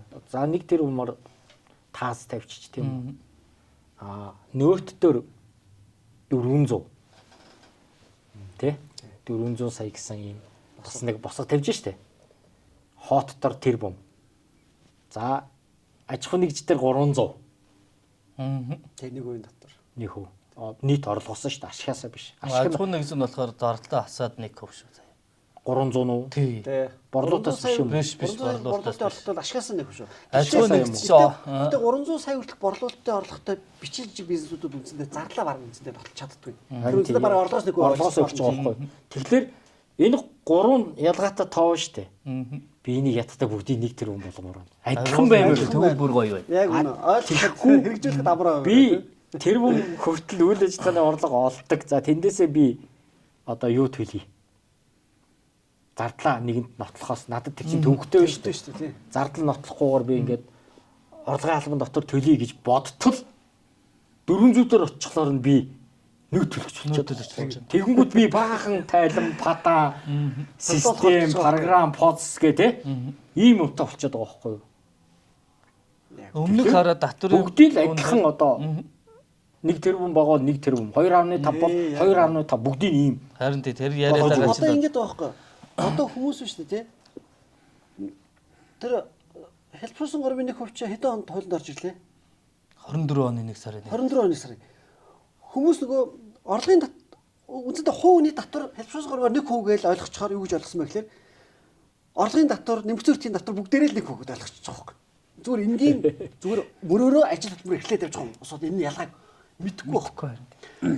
Тэгэл ий баримтаа хамаагүй өгдөг. Гэтэл нөө төлөгч болчдөг. Нийт орлогоос 10% татвар төлөх гэсэн үг. Нөө худалдаа авалт хэлбэрсэн гормоор одоо 1 хувийн татвар төлөхөд зарлалын баримт хэрэггүй, худалдаа авалтын баримт хэрэггүй гэдээ иргэд нь ойлгоцсон. Гэтэл нөгөө нөөттэй худалдаа авалтуудаа цуглуулж ийж нөөтийн татвар бууруулах юм аа ингээд тэгчдэг. Ингээд нөгөө таны яг сайн ярьдаг ингээд ойлгомжтой баймаар байна. Хэрэгжүүлэхэд хялбар баймаар гэдэг санаач. Наад нөгөө хоотын чинь 1 хувь дээр сая хэмжээ бага юм шиг боловч хэрэгжүүлэхэд ойлгомжгүй төгтөө л үүсгэж байгаа нь өөрөө нэг төрлийн татврын дарамт байхгүй. Одоо нөгөө хоотын чинь 1 хувь дээр сая нэг амрагийн виклигээр гараад ирсэн шүү дээ. Нэг мах бэлтгэлийн компани ч юм уу нэг малчтай ажилдаг компани нөгөө малчтай найрал мал худалдаж авахдаа ий баримтыг уншуулад байсан юм байна. Тэгсэн чинь онгороо 2 сарын өнгөрсөн чинь баахан малчд утцсан юм байна. 10 саяын борлуулалт мал зарцсан хүмүүс чинь сая төгрөгийн хувийн орлого албан дотор төлөхөр болсон. Малыг худалдаж авч байгаа компани чинь бас нэг баримт үрдүүлэх шаардлагатай. Тэгээ нөгөөдөл чинь тэр малчтынхаа эргээстрийг аваад бүгдийг ий баримтыг уншуулад өгсөн. Тэгээ малчид баахан гомдсон биш та. Баахан одоо өрөнд орчиж байгаа байхгүй нөгөө тооцоол өгөө. Тэгээ мэдээлэл байхгүйгаас юм болсон. Малчид, ногоочд дандаа нөгөө хөдөө ичхүүн салбарын баггүй. Одоо хараа Монголд хоотоос чөлөөлөгдсөн хүмүүс бас байгаа цалингаас. Тэр нь бол хөгжлийн бэрхшээлтэй иргэд хоотоос бол зөв чөлөөлөгдсөн байгаа. Тэгээ одоо шүү дээ хүн байгууллагад ажиллаж байгаа тохиолдолд нийгмийн даатгалаас утгуулж байна 11.5 байгууллагаас нь 12.5 болж хоотын 1 болгоод өгчдүүл болохгүй байхгүй байхгүй. Тэр ажилтан тэгвэл цалин дээр нүсрэх нэмэртэй шүү дээ уул нь бол. Тэгээ энэ дээр одоо хоотын тайлагнал дээр яриад байх шиг байна. Тэр ТТ06 тайлан заавал нэг хийгээд түрүү ингээд шаардаад одоо шаардаад байна шүү дээ. Энэ бас хоёр талтай байгаад байна. Хоотын тайлан хийх нь за шинэ өнөөдөр цалингийн орлогот өөр орлого гойж болно. За тэгвэл өнөөдөр цалингийн орлоготойгоос гадна бас хуваарь бизнес цалингийн орлогоо хуваарь бизнес хийдэг улсууд бас байгаа байхгүй юу? Тэр эдгээр хоотын тайлан зайлшгүй хэрэгтэй. Хоотын тайлан ер нь иргэн бүр заавал хийх ёстой тайлан байхгүй эцсийн дүн дээр. Яагаад тэгэхээр одоо ингээл мэдгүй явж байгаа л 12 сар болоод нэг хүн нөгөө сайн балцрууч юм шилжүүлсэн дээ. Тэгсэн чинь хоотын тайлангаа мэдгүй болоод нэг хүрээ орч чадаагүй байхгүй. Хэрвээ тэр хоотын тайлан гэдээс татвар ерөнхий газрын сангийн яам аюу гой байнга тайлбарлаад мэдээгээр гараад ингээ инстаграмаар ягаад ингээд хийсэн бол хоотын тайлан чи аюу том ашиглалттай байхгүй. Одоо сүүлийн үеийн ашиглалтууд нь юу гэдэг вэ гэхээр хоотын тайлангаараа цалингаар ажилтдаг одоо орон нутагт байдаг манай оюутнууд нөгөө хуваарь бизнес хийдэг. Тэгсэн чинь нөгөө нэг бизнесээ томруулах гэдэг зээл авах гэсэн тэр хөрөнгө байхгүй. Тэгвэл хөрөнгө байхгүй мөртлөө тэр 23 жил хоотын тайлангаа хийсэн байхгүй ТТ06 тайлангаа. Тэгвэл тэрийг яасангүй гэсэн чинь банкн дээр очиод хаан банкн дээр очиод бидний орлого нотлох баримтаа гаргаад ирсэн. Бид нар ийм юм татвар төлсөн ийм ингээ тайлангууд байна. Тэгээ ингээ энэ яах нь эдийн засгч нь үзээд зээлийг олгож өгч штеп. Энд чинь бас том дэвшил байхгүй нэг үе бодвол. Харин энэ дотроос ялгаад нөгөө 1 куб болцсон цалингийн орлого нь одоо 1 куб болоход ерөөсө болохгүй юм байхгүй. Тэгээд үйл хөдлөлгөө зарахтаа бид нар ч 2% татвар төлж байгаа. За банкнд мөнгө хадгалуулахдаа бид нар 10% татвар төлж байгаа. Тэгээд хувьцааны арилжаанд оролцохдоо бид нар 5% татвар төлж байгаа. Ийм тусын татварууд энэ тайлан дээр чинь ингээд оршоод өөрөө татагдаад ороод ирдэг тайлан байхгүй. Тэгэхээр ийм төрлийн татвар төлж байгаа юм чинь цалингийн орлогод ийм хэцүү нөхцөл Монгол улс чинь ямар цалинтай бол одоо 792 гэж ийм тоо оруулж ирмээргүй байгаа байхгүй. Өнөөдөр 792 мянган төгрөгийн цалинтай яг хэн байгаа вэ? Ер нь тийм биз дээ. Ямар компани 792 мянган төгрөг тэгсэн чинь одоо цагаар ажиллах жижиг ямар ажилт мэд энийг чөлөөлнө гэсэн. Чөлөөлөх гэж байгаа бол ядаа сая 500 мянган төгрөгнөөс дээд цалин дээр чөлөөлөе гэж ярмаар байна. Тэгээ одоо нэг ийм статистик байгаа юм. Одоо нийт одоо яг одоо 2025 оны жилийн эцсийн байдлаар үйл ажиллагаа явуулж байгаа компаниудын 87% нэгээс өссөн ажилтнтай. 87% шүү дээ. Монгол улсад нийт явуулж байгаа одоо нэг 100 хэдэн мянган хуулийн этгээд байх шиг байгаа юм. За тэгэнгүүтээ нөгөө орлогын татаад үзэхлээр цалингийн татаад үзэхлээр заяа энэ нэгээс өссөн ажилтнтай компаниудын дундад цалин сарын дундад цалин 1.7 сая. Ерөөсөө л ажилчдын компани ажилчдын тоо 100-аас дээш гарвал дундад цалин 3 саяас дээш гарна. 200-аас дээш гарвал нэг 4 саяас дээш гарна ч гэдэг юм. Тэгэхээр 792 гэдэг тоо. Тэгээд тэр 100 ажилтнтай компани чинь үнэхээр тийм том одоо 20-30 жил явцсан уул уурхаатай ч юм уу тий. Ийм л компаниуд болчиход байгаа байхгүй. Тэгэхээр одоо зүгээр нэг ингээ нэг за яахтай нэг сард нэг 50-60 мянган чөлөөлчих. Гэтэ тэрийг цуглуулж байгаа жилийн эцэст тайлангаа гаргахлаар нь баг өөрийнх нь өсөлтөөр тий. Буцаа шилжүүлээ гэдэг чинь зүгээр торомжлол энэ чинь бол зүгээр юм төрийн дарамт байгаа байхгүй. Тэгээ одоо шүү дээ хараа цалингаас нь татварууд өндөр байгаа учраас нэг муу сөрөг тал гарч ирж байгаа. Тэрний үхээр аж ахуй нэгжүүд ийм их татвар төлөх юм чинь чи энэ цалингаас нийгэм даатгал төлмөөргүй байна гэдэг. За 2 сая 500-ын цалин аваад эхэлсэн чинь үгүй би 2 сая 500-аас ингээд төлмөөргүй өөрөөс иргэн өөрөө тийм. Аж ахуй нэгж нь ууханд бас за тэгээд нөгөөч нь сая руу оруулаад ирж байгаа байхгүй. Энэ сая руу 792 тий тэр доошо оруулаад ирж шít. Энэ доол оруулсан хинт гайтай гэхээр хийцэн надад гайтахгүй. Байр авч чадахгүй. Байр авч чадахгүй. Зээл авч чадахгүй. Ус услагч авч чаддгүй шүү 792 мянган төгрөгөөр одоо лизингээр. Яагаад 792 би нийгмийн даатгалт ус услагч авмаар байна гэдэг одоо нэг дэлгүүр дээр ороод авъя. Лизингээр авах тий. Тийм материалаа өгөнгөт 792-өөс чинь зээл гарахгүй хэмжээ байна. Сая төгрөгнөөс юу гарах юм юу ч гарахгүй байна. Тэгээ энэ нийгмийн даатгал гэдэг байгууллагын нийгмийн даатгал гэдэг нь авч хаяад хувь хүний орлогын албан татврын 1% рүү болгоод юм ингээ болгоцсон дахиад аж ахуй нэгжүүдэн дээр нөгөө хүн ажиллахаар тийм шүү дээ. Би чинь одоо хоотонд байхгүй болчлоо. Байгууллагын нийгмийн даатгал нь аягүй бага болчлоо. Тэгвэл 10% татвар төлөхөд би 2 сая 500-аас явъя гэд ингээ хэлнэ үстэй. Нөгөө компанич манайх бага хувийн татвар төлөх байгууллагын эндээс багасцсан. Тэгвэл чиний цалингээ 2 сая 500-аар манайх яг авсан цалингаас нь л нийгмийн даатгалт үлдэх шүү гэдэг. Ингээ хэлчих юм бол нөгөөний нийгмийн халамж ирээдүйд итгэвч гарах махаар зүйл хэрэгтэй байгаа. Одоо нөгөө болдогч түрүүнд хэлсэн шүү дээ. Нэх олон компани яагаад бий болчлоо гэлээ. Нэх олон компани бий болсон. Нэг ийм баримттай. Тий. Тэгээ хараа нөгөө хувь хүнийхээ татварыг нэг хэлбэршүүлсэн гормын 50 сая гэж зоочоод нэг жил шүү дээ нэг хөл батлах та. Аж ахуй нэгжийнхаа 1%-ийг 300 сая гэж зооцсон байхгүй. Тэгэхээр чин хүн чин 50 саяас дээш гарчмаар байдаг. Тэгсэн чин нөөтөлөгч болохгүй 10% төлөх гээд байдаг.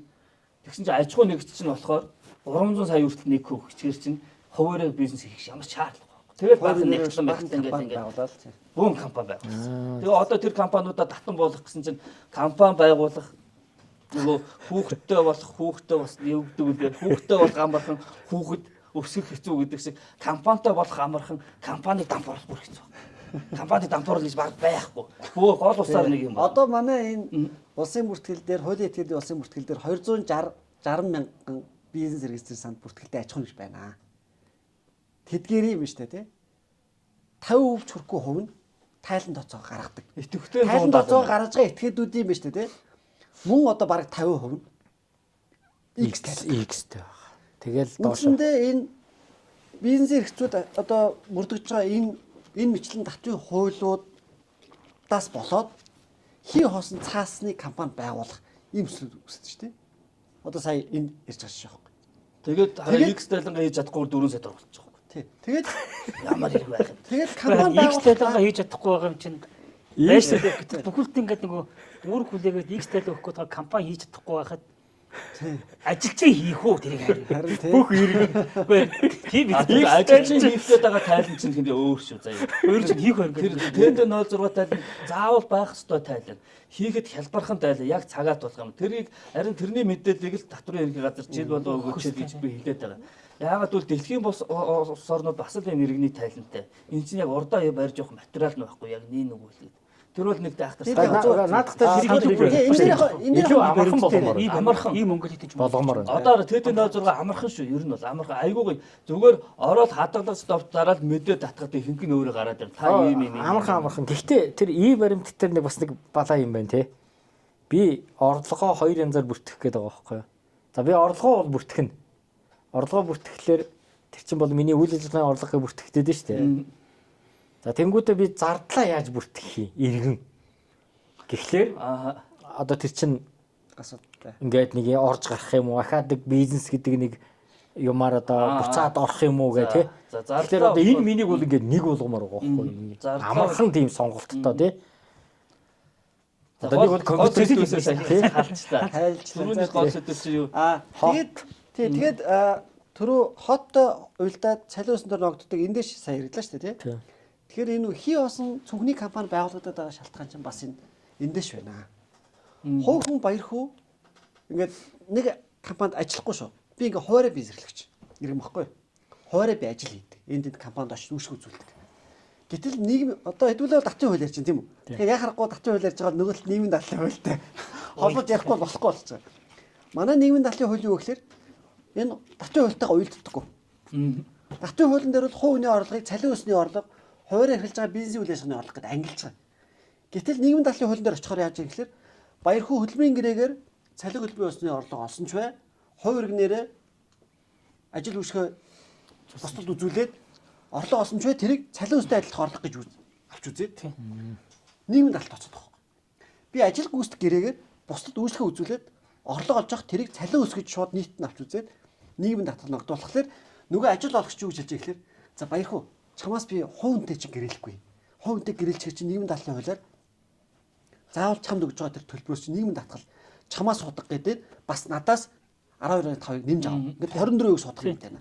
Гэт намайг хэлж байгаа юм. За баяр хүү чи зүгээр улсын бүртгэл очоод бушууч компани олж тэр. Компани олгоч амархан тэнцэг компани олгоч гэдэг хүмүүс байгаа гэл би тэнд очоод 100 сая нэг бата гэдэг хүнд өгөөл тэр бата 10% дотор надад компани олгочихж байгаа. Нөгөө компани олох амархан гэдэг чинь байхгүй. Би компани байгуулахлаар бид нар бизнес хэрэгцээ харилцаанд ороод би ямар эрх үүрэг хүлээдгээ мэдэхгүй зүгээр л нэг ажил ороод ирэхэд ажил гэрэлтгэл компани авах байхгүй. Компани байгуулахаар наацх нэгтлэн бодголтын хуулиар нэгтлэн бодголт хөтлөнө.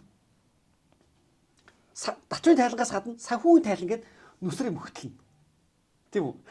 Ингээд бүр одоо бизнес хийх гэсэн биш. Би зүгээр хуваараа нэг ажил гүйцэтгэх гэсэн биш. Бүр компани байгуулад компани цаашаа баахан тайлан тооцоо гаргах. Ингээд бизнес эрхлэх энэ процессыг бүр хитрхи төвөгтэй болгоод.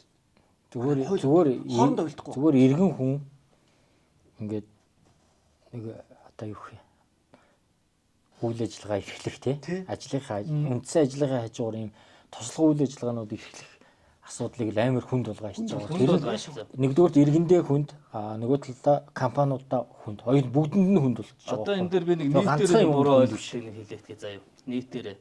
Одоо хараа ингэж манайхан ингээд хүнд компаниуд шүү зэ. Компаниуд хүнтэй хүн ажилуулад, төр ажилуулад ингээд нөгөө хүнд орлого олгочихж байгаа шүү дээ юм уу? Одоо надаар мужаанаар юм хийлгээд нөгөө хүнд орлого олгочихж байгаа. Тэнгуут нөгөө хүнээсээ баримтаа авч ийн гинэ.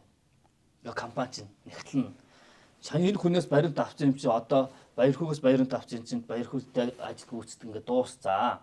Тэгээ энээс өөр суудах юм байхгүй гэдгсэн чинь манай нийгмийн даатгалын үйл чинь баярхуу нэг удаа ирэл ажилласан шүү дээ. Тэгсэн чинь нөгөө баримтыг аваад асуудал дууссан гэдэг чинь энэ баримт авах гэдэг чинь татврын асуудлаа шийдсэн гэсэн үг байхгүй юу? Төлбөрийн баримт авах гэдэг маань. Тэгсэн чинь ард нь ямар том асуудлууд үүдсэн бэ гэсэн чинь нийгмийн даатгалын хуулийн дээр ажил гүйцэтгэх гэрээ хөлсөөр ажиллах гэрээ хийсэн бол цалин хөтөлмөрийн орлого руу бүртгээд нийгмийн даатгал суудах үүрэгтэй байцгаана гэж байхгүй юу?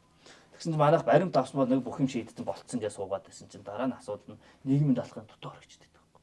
Тэгэхээр төлбөрийн баримт гэдэг бол татврын асуудал. Тийм үү? Хувнээр юм хийлгсэн бол харин нийгмийн даатгалын асуудал гэдэг чинь шал өөр. Ажлын улснаас нийгмийн даатгал суудах нь татвар тустай анги ажил болчихж байгаа. Тэр хоёр өөр. Одоо ингээ бүгдийг суутахнаар хийлгэх гээд байна тий. Тэр одоо хоолноос хүртэл манайх чинь хоолны мөнгө өгөөд компани ажилтнаа хоолны мөнгө өгөөд нийгмийн даатгал суудаг шүү дээ. Тэгвэл одоо ингээл энэ чинь заваарсан л юм байна тий. Тэгээд нөгөө түрүү жил юу яасан штэ.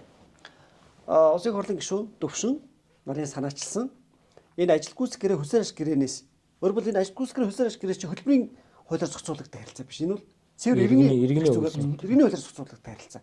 Шууд бизнес хэрэгцээ харилцаа байхгүй юу? Бизнесийн орлогоос нь нийгмийн талд тооцно гэдэг чинь ер нь зарчмын хувьд бол энэ чинь байж болохгүй зүйл байхгүй юу? Тэгээд энэ зарчмын хувьд болохгүй байна. Тэгэхээр энэ ажил гүйцэх гэрээ хүсээр аш гэрээ иргэний хуулиар зохицуулагдсан гэрээний төлбөрөөс нийгмийн даатгал авдгийг болиулъя. За тэгээд саяны ярьсан хоол унааны мөнгнөөс нийгмийн даатгал авдгийг болиулъя гэдэг агуулга бүхий заалттай нийгмийн даатгалын ерхий хуулинд өөртөө оруулах төсөл өргөн барьсан боловч тэрийг нь гацаацсан. Хэдэн жил явсан энэ. Засаг гацаасан шалтгааны юу вэ? жилдээ гацж байгаа. Тийм нийгмийн даатгалын багц хуулийг засаг өөрөө ингээд зохицоор нь өргөн барих гэж байгаамаа гэж хэлээд үнэн тэр чи 24 онд өргөн барьсан ба шүү дээ. Тэгээ 2 жил гацаацсан.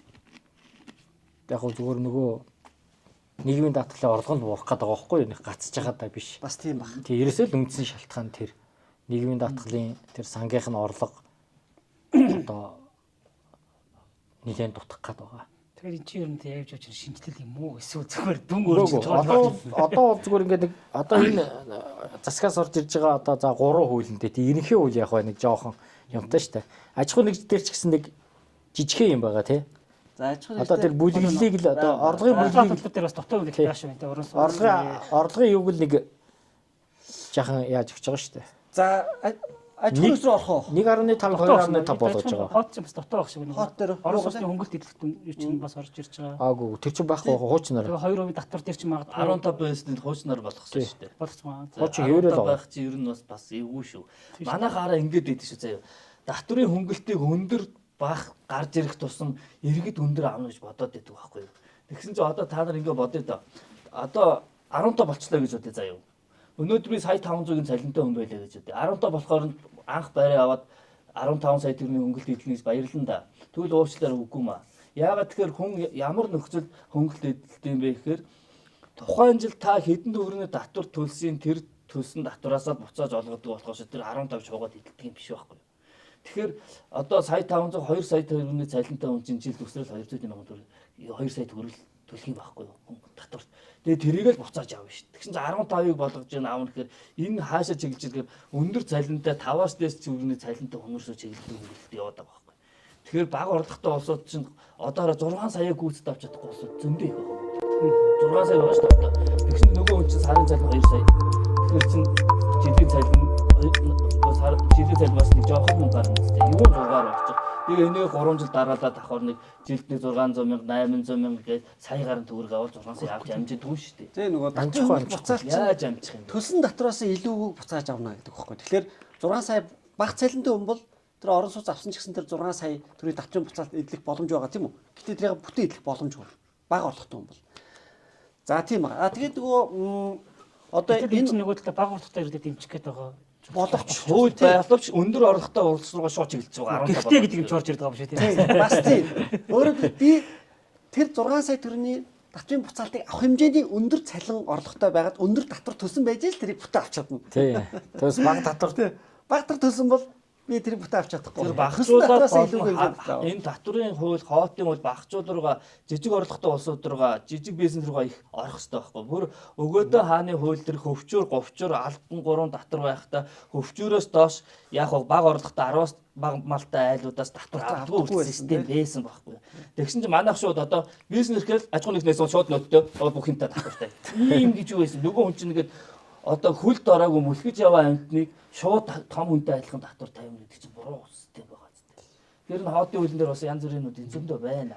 За яг ер нь хэрэгтэй юмнууд нь орж Ер нь ирээгүй. стресстэй шинжилгээ байна. Орж ирээгүй. тий. Тэгэхээр нөгөө Уулын шинжилгээ гэж яриад Тэгээ сүүлийн төслөл яг өмнөх төслөөсөө л ингээд үнсэндээ төсөл дээр байсан гоё боломжийн хөнгөлөлт буцаалтын заалтууд үнэндээ байхгүй болсон. Одоо тэр орон сууцны буцаалт 6 сая байна шүү дээ одоо тийм үү? Тий.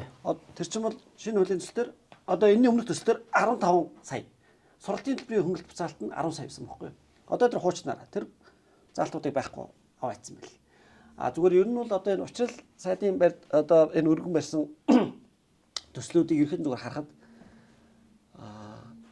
зүгээр одоо ер нь шалтгаан нь энэ ойрт орд үссэн геополитикийн нөхцөл байдалтай холбоотойгоор эдийн засгийн хүндрэх гээд байна. Улсын сүсийн татварын орлого дасдах гээд байна. Тийм учраас энэ бол өмнөх төсөлд байсан хөнгөлөлт, чөлөөлт, буцаалтын зохицуултыг үндсэнд бүгдийг нь аваалцсан. Зөвхөн тэр хөдөлгөөнөөсөө доод хэмжээтэй тэнцэх хэмжээний цалин өсний орлогоос орлогод огдох татварыг нь буцааж өгөх замаар хөнгөлнө гэдэг нь залт үлдсэн. Хуулийн төсвийн хууль дээр.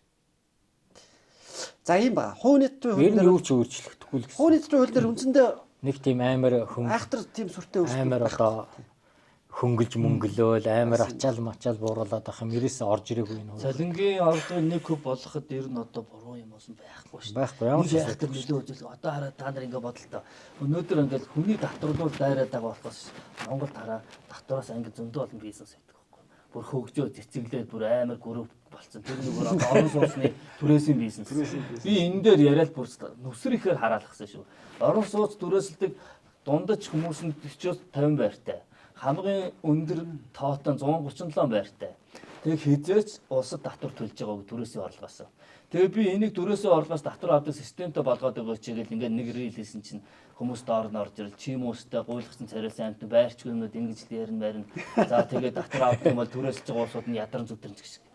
Айгүй өрөөсгөл юм ярьж байгаа байхгүй. Тэгэхээр ийм их татварын бааз зөөр байгаад ахад гэрэл мөчрөөр ажиллаж байгаа хүний цалин асуулгах гал дараад шаардлагатай байна. За тэгээ одоо ингээ офис. Одоо энэ офис чинь одоо түрээс. Одоо энэ хүнээс би баримтаа авъя гэрээгээ таах гэхээр за баримт ярихгүй би чамтай гэрээх боломжгүй байна. яг тэгж. Тэгэхээр одоо би яах вэ? Дагын шүү дээ. Тэгэхээр эднэрийг баримт өгөхгүйгээр шийтгэхгүйгээр эргээс төр дээр нь байгаа угаасаа өөрөө амьдраг бол түрээсээ орлоготой болох хэрэгтэй байхгүй. Орон сууцны байр 3-4-өөс дээш байр эзэмшиж байгаа бол эмчнээс хөв орлогын албан татвар, үйл хөдлөлийн татвар дээр нэмээд түрээсээ орлогын албан татвар шууд тавих хэрэгтэй байхгүй. Бүр тэгж ярих юм бол ширүүхэн хөдлөө. Гэхдээ ер нь заяа ингээд бид нар нийтээрээ ингээд улс шигэ болцсон юм байлээ. Энэ улс ерөөсөө ингээд орлогын хойноос заяа төсвийн орлогын хойноос 30 жил хөөцөлтэй заяа. Бүр одоо бүр сүулдэ ажилчинтаа өгч байгаа хоолноос хүртэл ингээд татвар нийгмийн даатгал авдаг болоод ирсэн чинь бид нар бас тийм болсон шиг баг ингээд татвар л өгмөр санагдаад. Тэр өөр нэг тэр хамаагүй. Хөөе тэр жаахан татвар бас багтаа явж л байг л дээ ингээд авах гээд байгаа байхгүй.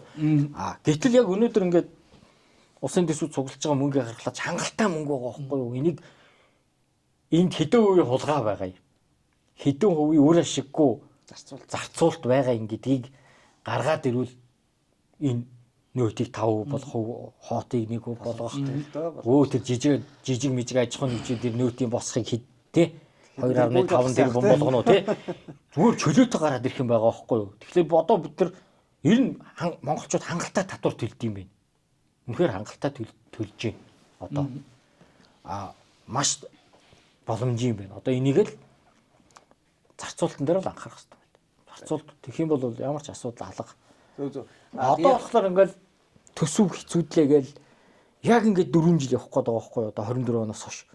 Ерөөсөө тийм олигтой ийм нөгөө хөнгөлөлт, чөлөөлөлт юм уу те? Татврын шинжил хийж чадахгүй. Нэг юм хийх гэхээр л геополитикийн асуудал гарлаа. Нэг хийхлээр нүүрсний ундлаач гэдэг юм уу те?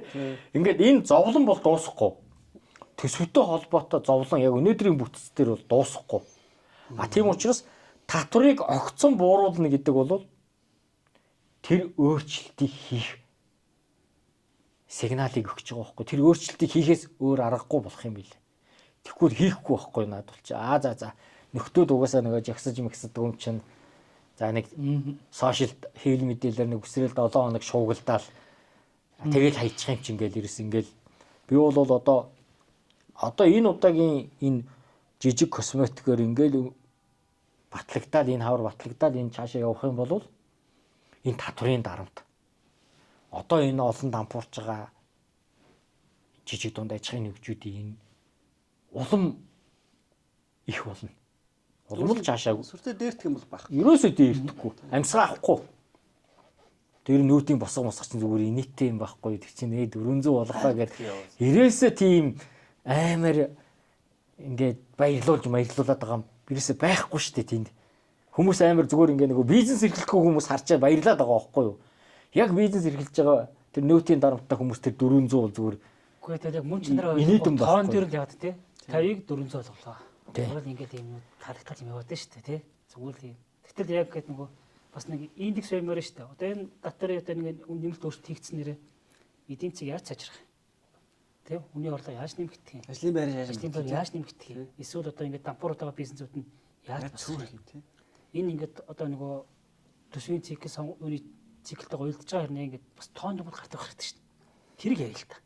Тийм үстэй. Тэгээ ингээд хүсэлт өглөө өгөхгүй өгнө тэр гэдэг. Тэгвэл нийт хөдөлмөрлөгч хүн хэдэн хүсэлт өгөөд байгаа хэдэн өгөхгүй байгаа гэдэг ч юм уу. Яг хажуугаар тахалцсан тоон баримтуудыг ингээд дурддаг баймаар байгаа байхгүй. Дан саачаа асуудал нээлээгээд нэг ингээд сенсацлтыг дараа нь сарадраас хагаар хэлсэн байгаа ч тийм. Тэр ярих ч байгаа ч тийм. Тэгээ магадгүй ахаад нэг юм нэг 2 сарын дараа ч юм уу нээлээ гэдэг ч юм уу ийм өнгөцг нэг юм аа ингээд яриад ингээд мөн чанарууд нь яахгүй юм л дээ. Мөн чанараа яг зөв үз гаргаж ирлээ. Одоо манайхан ингээд засгийн газар ч тэр олон нийт тэр татвар гэдэг зүйлүүд төсвийн орлого бүрдүүлдэг гэдэг ерхий нэг ойлголт. Гэтэл татвар гэдэг зүйл чинь өөрөө тухайн улс орны нийгэм эдийн засгийн амьдралыг зохицуулдаг бодлогын хэрэгсэл. Тийм. Манайхан бодлогын хэрэгсэл гэдэг утгаар нь хандаж дотны хуулинд одоо өөрчлөлт оруулахгүй, бодлого оруулахгүй.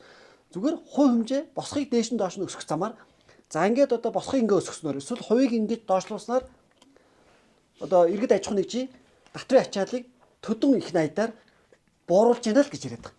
Гэтэл яг өөрөө ч ярьсан үнцэг хэрэгтэй байхгүй. Төсвийн орлогыг төдөн төгрөгөөр дээшээ доош өсгөх яах вэ? Хэдэн хүн ажлын байраа хангалтаад байгаа. Амт боломжтой болж байгаа. Хэдэн бичил жижиг бизнес яхна. Чөлөөтэй үйл ажиллагаа эрхлэх боломжтой болгох. Гэдэг өнцгөөс ярьж хуулийн өөрчлөлтөө хийхгүй зөв төсвийн орлогыг дээшээ доошоо ийм дүнгээр өсгөж ийн бууруулж ийн гэж ярьж байгаа чинь энэ өөрөө бодлого биш байхгүй. Тоол одоо инфляцаа дагаад ингээд энэ тоол яаж хөдөлж байна? Тэр хамгийн гол зорилго чинь гэтэл иргэн мөх чагалдаг хүн Монгол улсад амьдарсан төлөө ингээд миний амжиргаа дэвшлмээр шүү дээ. Нэг хүн дотоод нэмэгдэх ёстой байтал энэ шинжил чинь төсвийн орлого төсвийн нэгсэндээ зарлагыг л яаж цанхууч болох вэ гэдэг тийм нэг өөр юм руу л явчихад байна шүү дээ бас. Төсөв бол бүх юм болчиход байна шүү дээ. Тэгэхээр нөгөө манайх татвар гэдгийг энэ бол бодлогын хэрэгсэл гэдэг өнцгөөс нь харж хуйлаа босоолохгүй. Ерөөсөө энэ улс шүү дээ. Ингээд улсаараа буруу нэг юм буруу удаад байгаа байхгүй юу? Улс хөгжинэ гэдэг чинь юу юм? Иргэн нь өмчтөө, орлоготой, эрүүл, тэ? Эрдэм боловсралтай тэг ад жаргалтай сайхан амьдарч байгааг л ер нь улс хөгжинэ гэж ойлгох ёстой. За манад болохоор ингээд арай өөр юм шиг байгаа юм. Нэг тийм бодол яваад идэв шиг байгаа. Яахыг нэг улс тэгээд нэг өөрийгөө гой болгоогүй гэр бүлээ гой болгохын оронд ингээд хүн иргэдийн зарим нь ингээд улс гэдэг юм бодоод байгаа байхгүй тий. Улсын төлөө мөлөөгээд Би дөрвч баг яриад улсын төлөө гэмээр байгаа юм шүү. тэгэхээр ч уг нь бол яг иргэн баян бол одоо улс хөгжин тий гэдэг шиг тухайн иргэн болгон мундаг болоод иргэн болгоны амьдрал тий сайхан болж ивэл тэр улс уг нь хөгжиж явах хэрэгтэй. Гэтэл манайд нэг ингээд иргэд маань нэг өөрөө өөр юм бодоод идэв шиг санагдаад байна. Ингээд нэг улсаа бодож гин гэдэг байхгүй юу?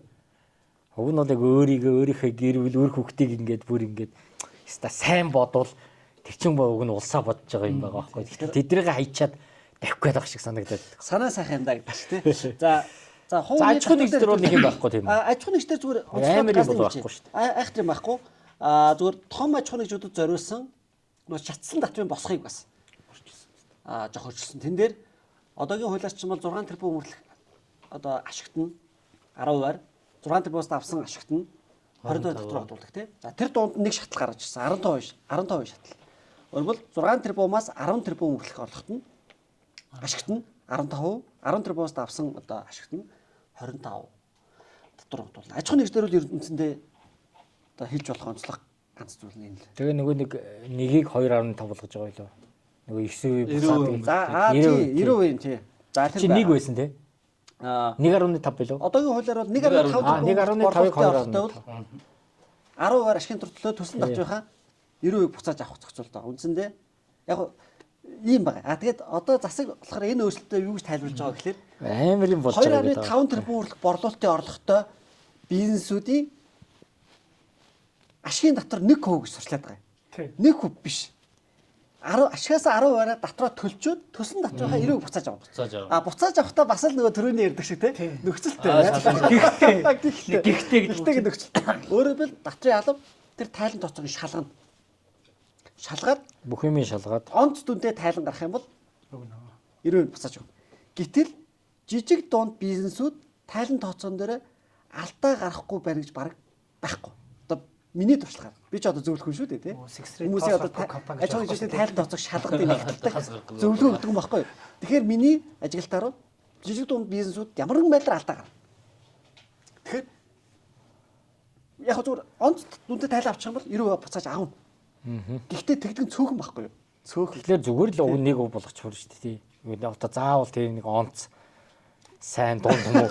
Тэг би нэг жилийн өмнө энийг яагаад тараа зүгээр нэг болохгүй байгаа шалтгаан нь бас юу вэ? 2 сарын 10-ны дотор нөгөө төсвийн орлогоо бүрдүүлэх шаардлага байгаад байна. Тэгээд төлсөн татвар нь 2 сарын 10-наас өмнө татвараа төлсөн улсуудад 90% өгнө гэдэг заасан байна. Тэгээд тэрнээс хоошоо төлөх юм бол 90% орохгүй та хөнгөлтгөр 10% татвараа явна гэдэг байгаа байхгүй. Тэгээд наанаас татврын орлого бөөгнөж авах нэг аргачлал бас явж байна. энэ нөгөө л нэг заваа юм яваад байна тий. Жижиг дунд бизнес яг тайлан гаргасан өдрөөрөө үүссэн ногдлоо төлнө гэдэг чинь жижиг дунд бизнесүүд бол аягүй том челленж байхгүй. Магадгүй тэрийг төлөх гэж зарим бизнесүүд бүр би зээл авч байгаа хүртэл харсан. Ингээд харин тэгээд татраа 10%-аар төлчих юм бол би 90% буцааж авах юм байна гэдэг хөрөг бодчихтой. Саяхан нэг залуу яриад байсан шүү дээ. Зээл аваад төлсөн чинь нөгөө буцаалтыг нэг орж ирээгүй нөт мөтийн суудахад аваа явцсан. Тэгээ буцаалт мөнгө орж ирээгүй ингээд санхүүгийн одоо мөнгө урсгалын хүндрэлд орчлоо гэж яриад байсан. Зээл аваад за төлчлөө.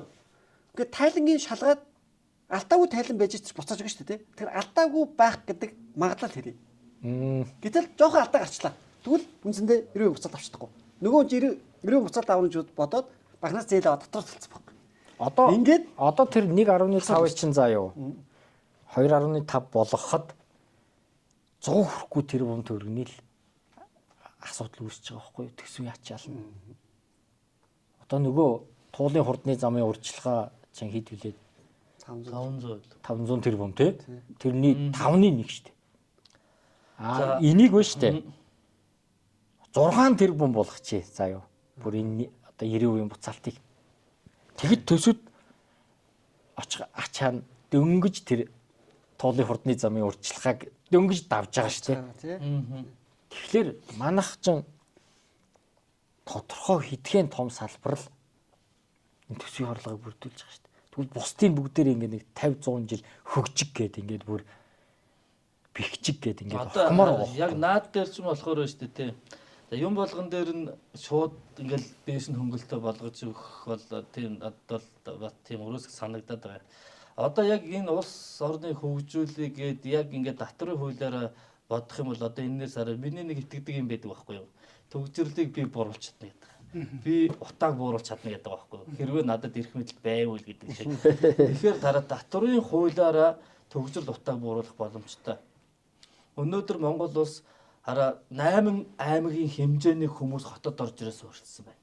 Нөгөө одоо жил болгон нэг аймаг ирэхээр хэмжээний явна. Яг л үнд ажилтгууд газар авсан. Тэнд одоо адуунда дуртай учраас л тэнд байгаа хүмүүс бас байна. Ямаанда дуртай учраас ямаан дээрээ байна. Тэгээ тэнд нөгөө тамийн газарт нь ажилтайг учраас тэнд хүүхдүүд нь сургуульд нь хажуудсан сурж байна. Тэрнээс одоо яг орон нутгад аяг хүнд байдалтай байхгүй. Тэгэхээр одоо хамгийн түрүүнд гал зогсох ажил юу гэхээр орон нутагт үйлдвэрлэл эрхлэхэд орлогын албан татвар нөөц хоёрын бүгдийг тэглээд өгчмөр байна.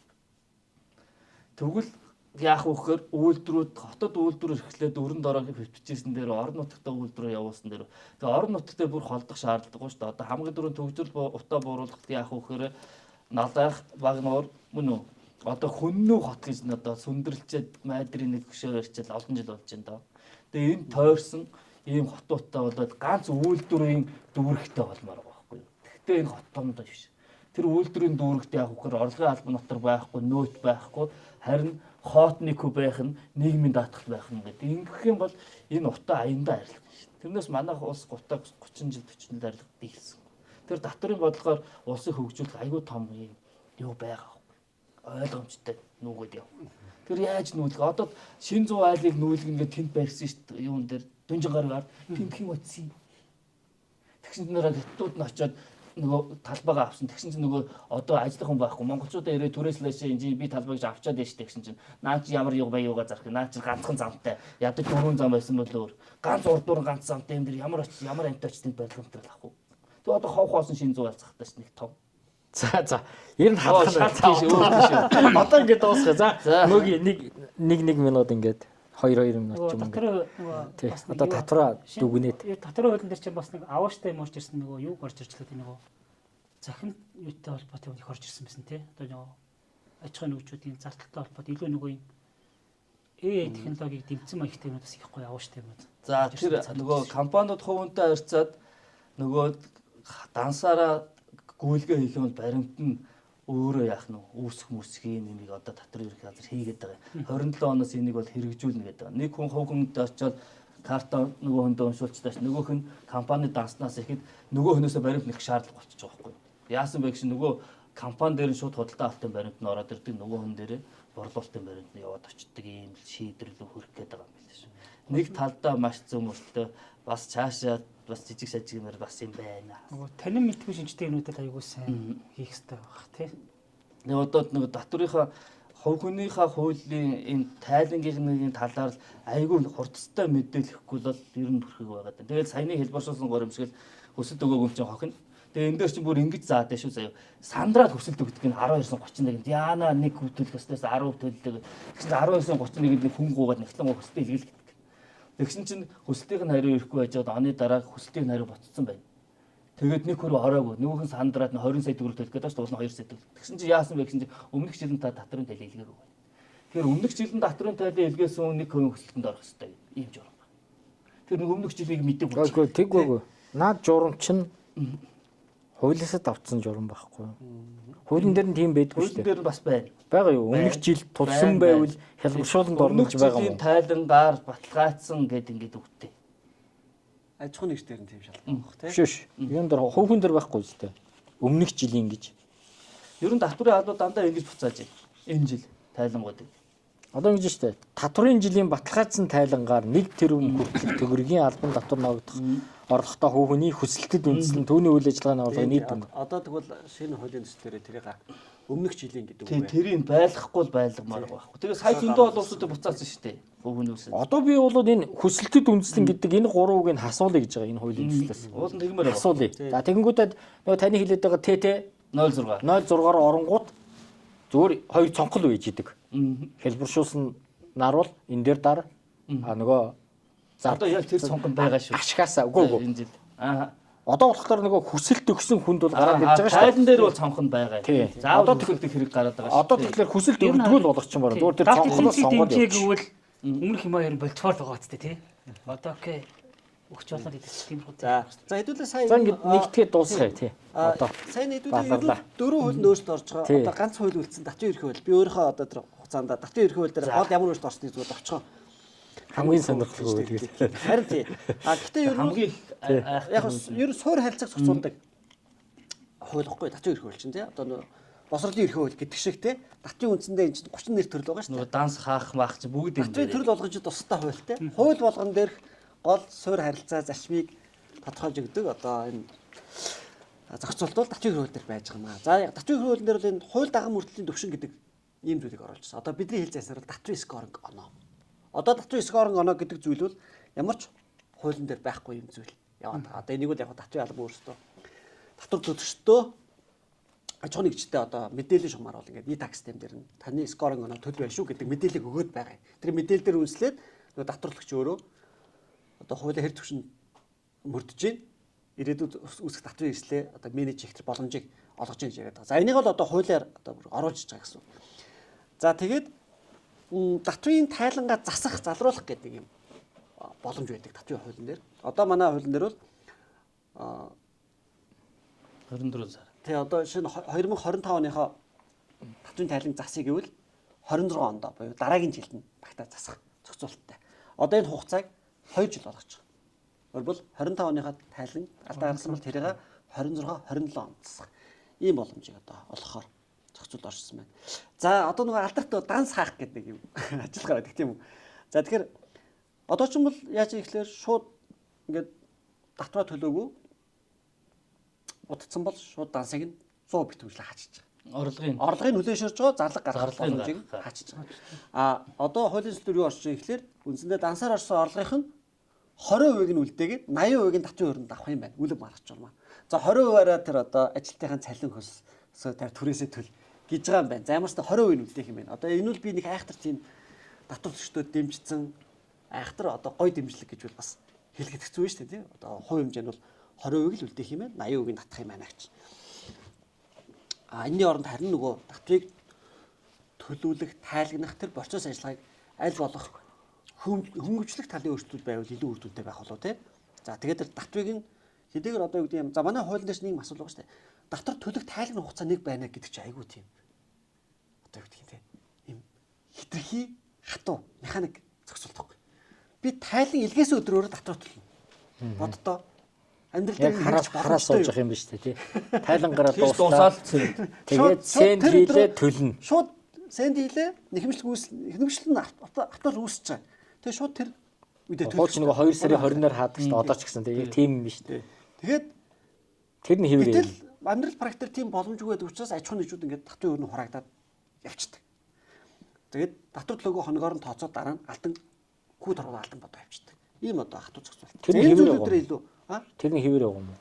Юу? Тэрийг сар болгож сунгаж байгаа юм уу? Тэр тийм. Гүүгөө зүгээр татвар төлөх тайлан хугацаа нэг байна гэдэг зохицуулт бол хэвээрээ. Хэвээр байгаа юм. Гагц зүүн нөгөө түрүүний ярьсан татврын скоринг оноо нь сайн үнэлгээтэй буюу хамгийн сайн дээд түвшинд байх юм бол зөвхөн нөөтийн татвар дээр л хүсэлтэн дээр үнэлээд нөөтийн татврыг нэг сараар төлөх хугацаанд хойшлуулах. Ийм зохицуулт байна шүү дээ. Одоо нэг сар одоо өөрөө тийм бас хангалттай гоё таатай хугацаа бас мөн үү гэж те бас өнгөлж байгаа юм шиг ингээд хүмүүдүүлж байгаа юм шиг юм болоод байгаа. За бас одоо юу байдаг? Нөө төлөөгүй татвар дээр алдан болдог шүү дээ те. Одоогийн манай татвын хуулийн зохицуултаар алдан ямар нэг хязгаар байхгүй. Магадгүй одоо та татвар төлөөгүй удацсан бол таны үндсэн татврын чи өөрийг 3 4 магадгүй 10 нугалах хэмжээний татвын алдан үүсэх боломжтой. Одоо энэ хуулиараа энийг 90-ийн хуультай нийцүүлээд алдангийн хэмжээ бол үндсэн одоо төлөх татвын өрийг 50% өсөхгүй байна гэдэг ийм хязгаар бол орчсон. За энэ бол айгүй тийм татвар өсгчтэй бол сайн мэдээ болж харагдаж байгаа. За үндсэндээ татвын ерхий хуулийн дээр энэ л гэсэн болохоос тэгээд нөгөө үүсэх нөгөө торгуул бас явчих юм ба шүү дээ. Тэр чинь бас тий яг торгуулийн хувьд бол тодорхой хязгаар байгаа л да. 30% 40% үндсэн өрийн одоо 30% 40% 50% гэдэг хязгаарууд байгаа. Алдан дээр бол хязгаар байгаагүй. Тэн дээр нь бас хязгаар тавьж өгч байгаа. За татварын эрхөө хууль дээр ийм л зүйлүүд байна. Тэгэхээр үндсэндээ ерхэд нь би одоо юу гэж дүгнэх гээд байна гэхээр энэ удаагийн татварын хуулийн шинжилэл яг шинжилэл бол биш. За шинжилэл биш гэдгээ өөрөө засгийн газар ч өөрөө хэлсэн. Энэ нь зөвхөн нэмэлт өөрчлөлтөө, косметик шинжтэй өөрчлөлтөө гэдгээ өөрсдөө бол шууд утгаараа хэлцээ. За юм байна. За Энэ өөрчлөлт нь гол нь юу байх хэвтэй те нөгөө үр дүнтэй хэмжигдэхүүц байх хэвтэй те. Үнэхээр ингэ дараа нь тоо баримттай ийм байна гэдэг зүйл нь хоёр тал нь ийм за яг засгийн газар усын төсвөрчний байж болно. Иргэн хувийн дээрч байх хэвтэй шүү дээ те. Энэ бол татварын систем гэдэг чинь ер нь иргэн зориулсан систем шүү дээ ер нь ингээ хэцээнүүдээ. Эднийх нь амьдрал нь ямар нэгэн байдлаар өсөж цагцтай байх нь чухал. Энэ хэмжигдэхүүц тэмтэй байгаасаа л гэж хүсэж байна. Энэ аж ахуй нэг саяны 1%-га аж ахуй нэгжийн орлогын албан дотор 300 сая энэ хоёроо дүүцүүлж хараасаа л гэж байна.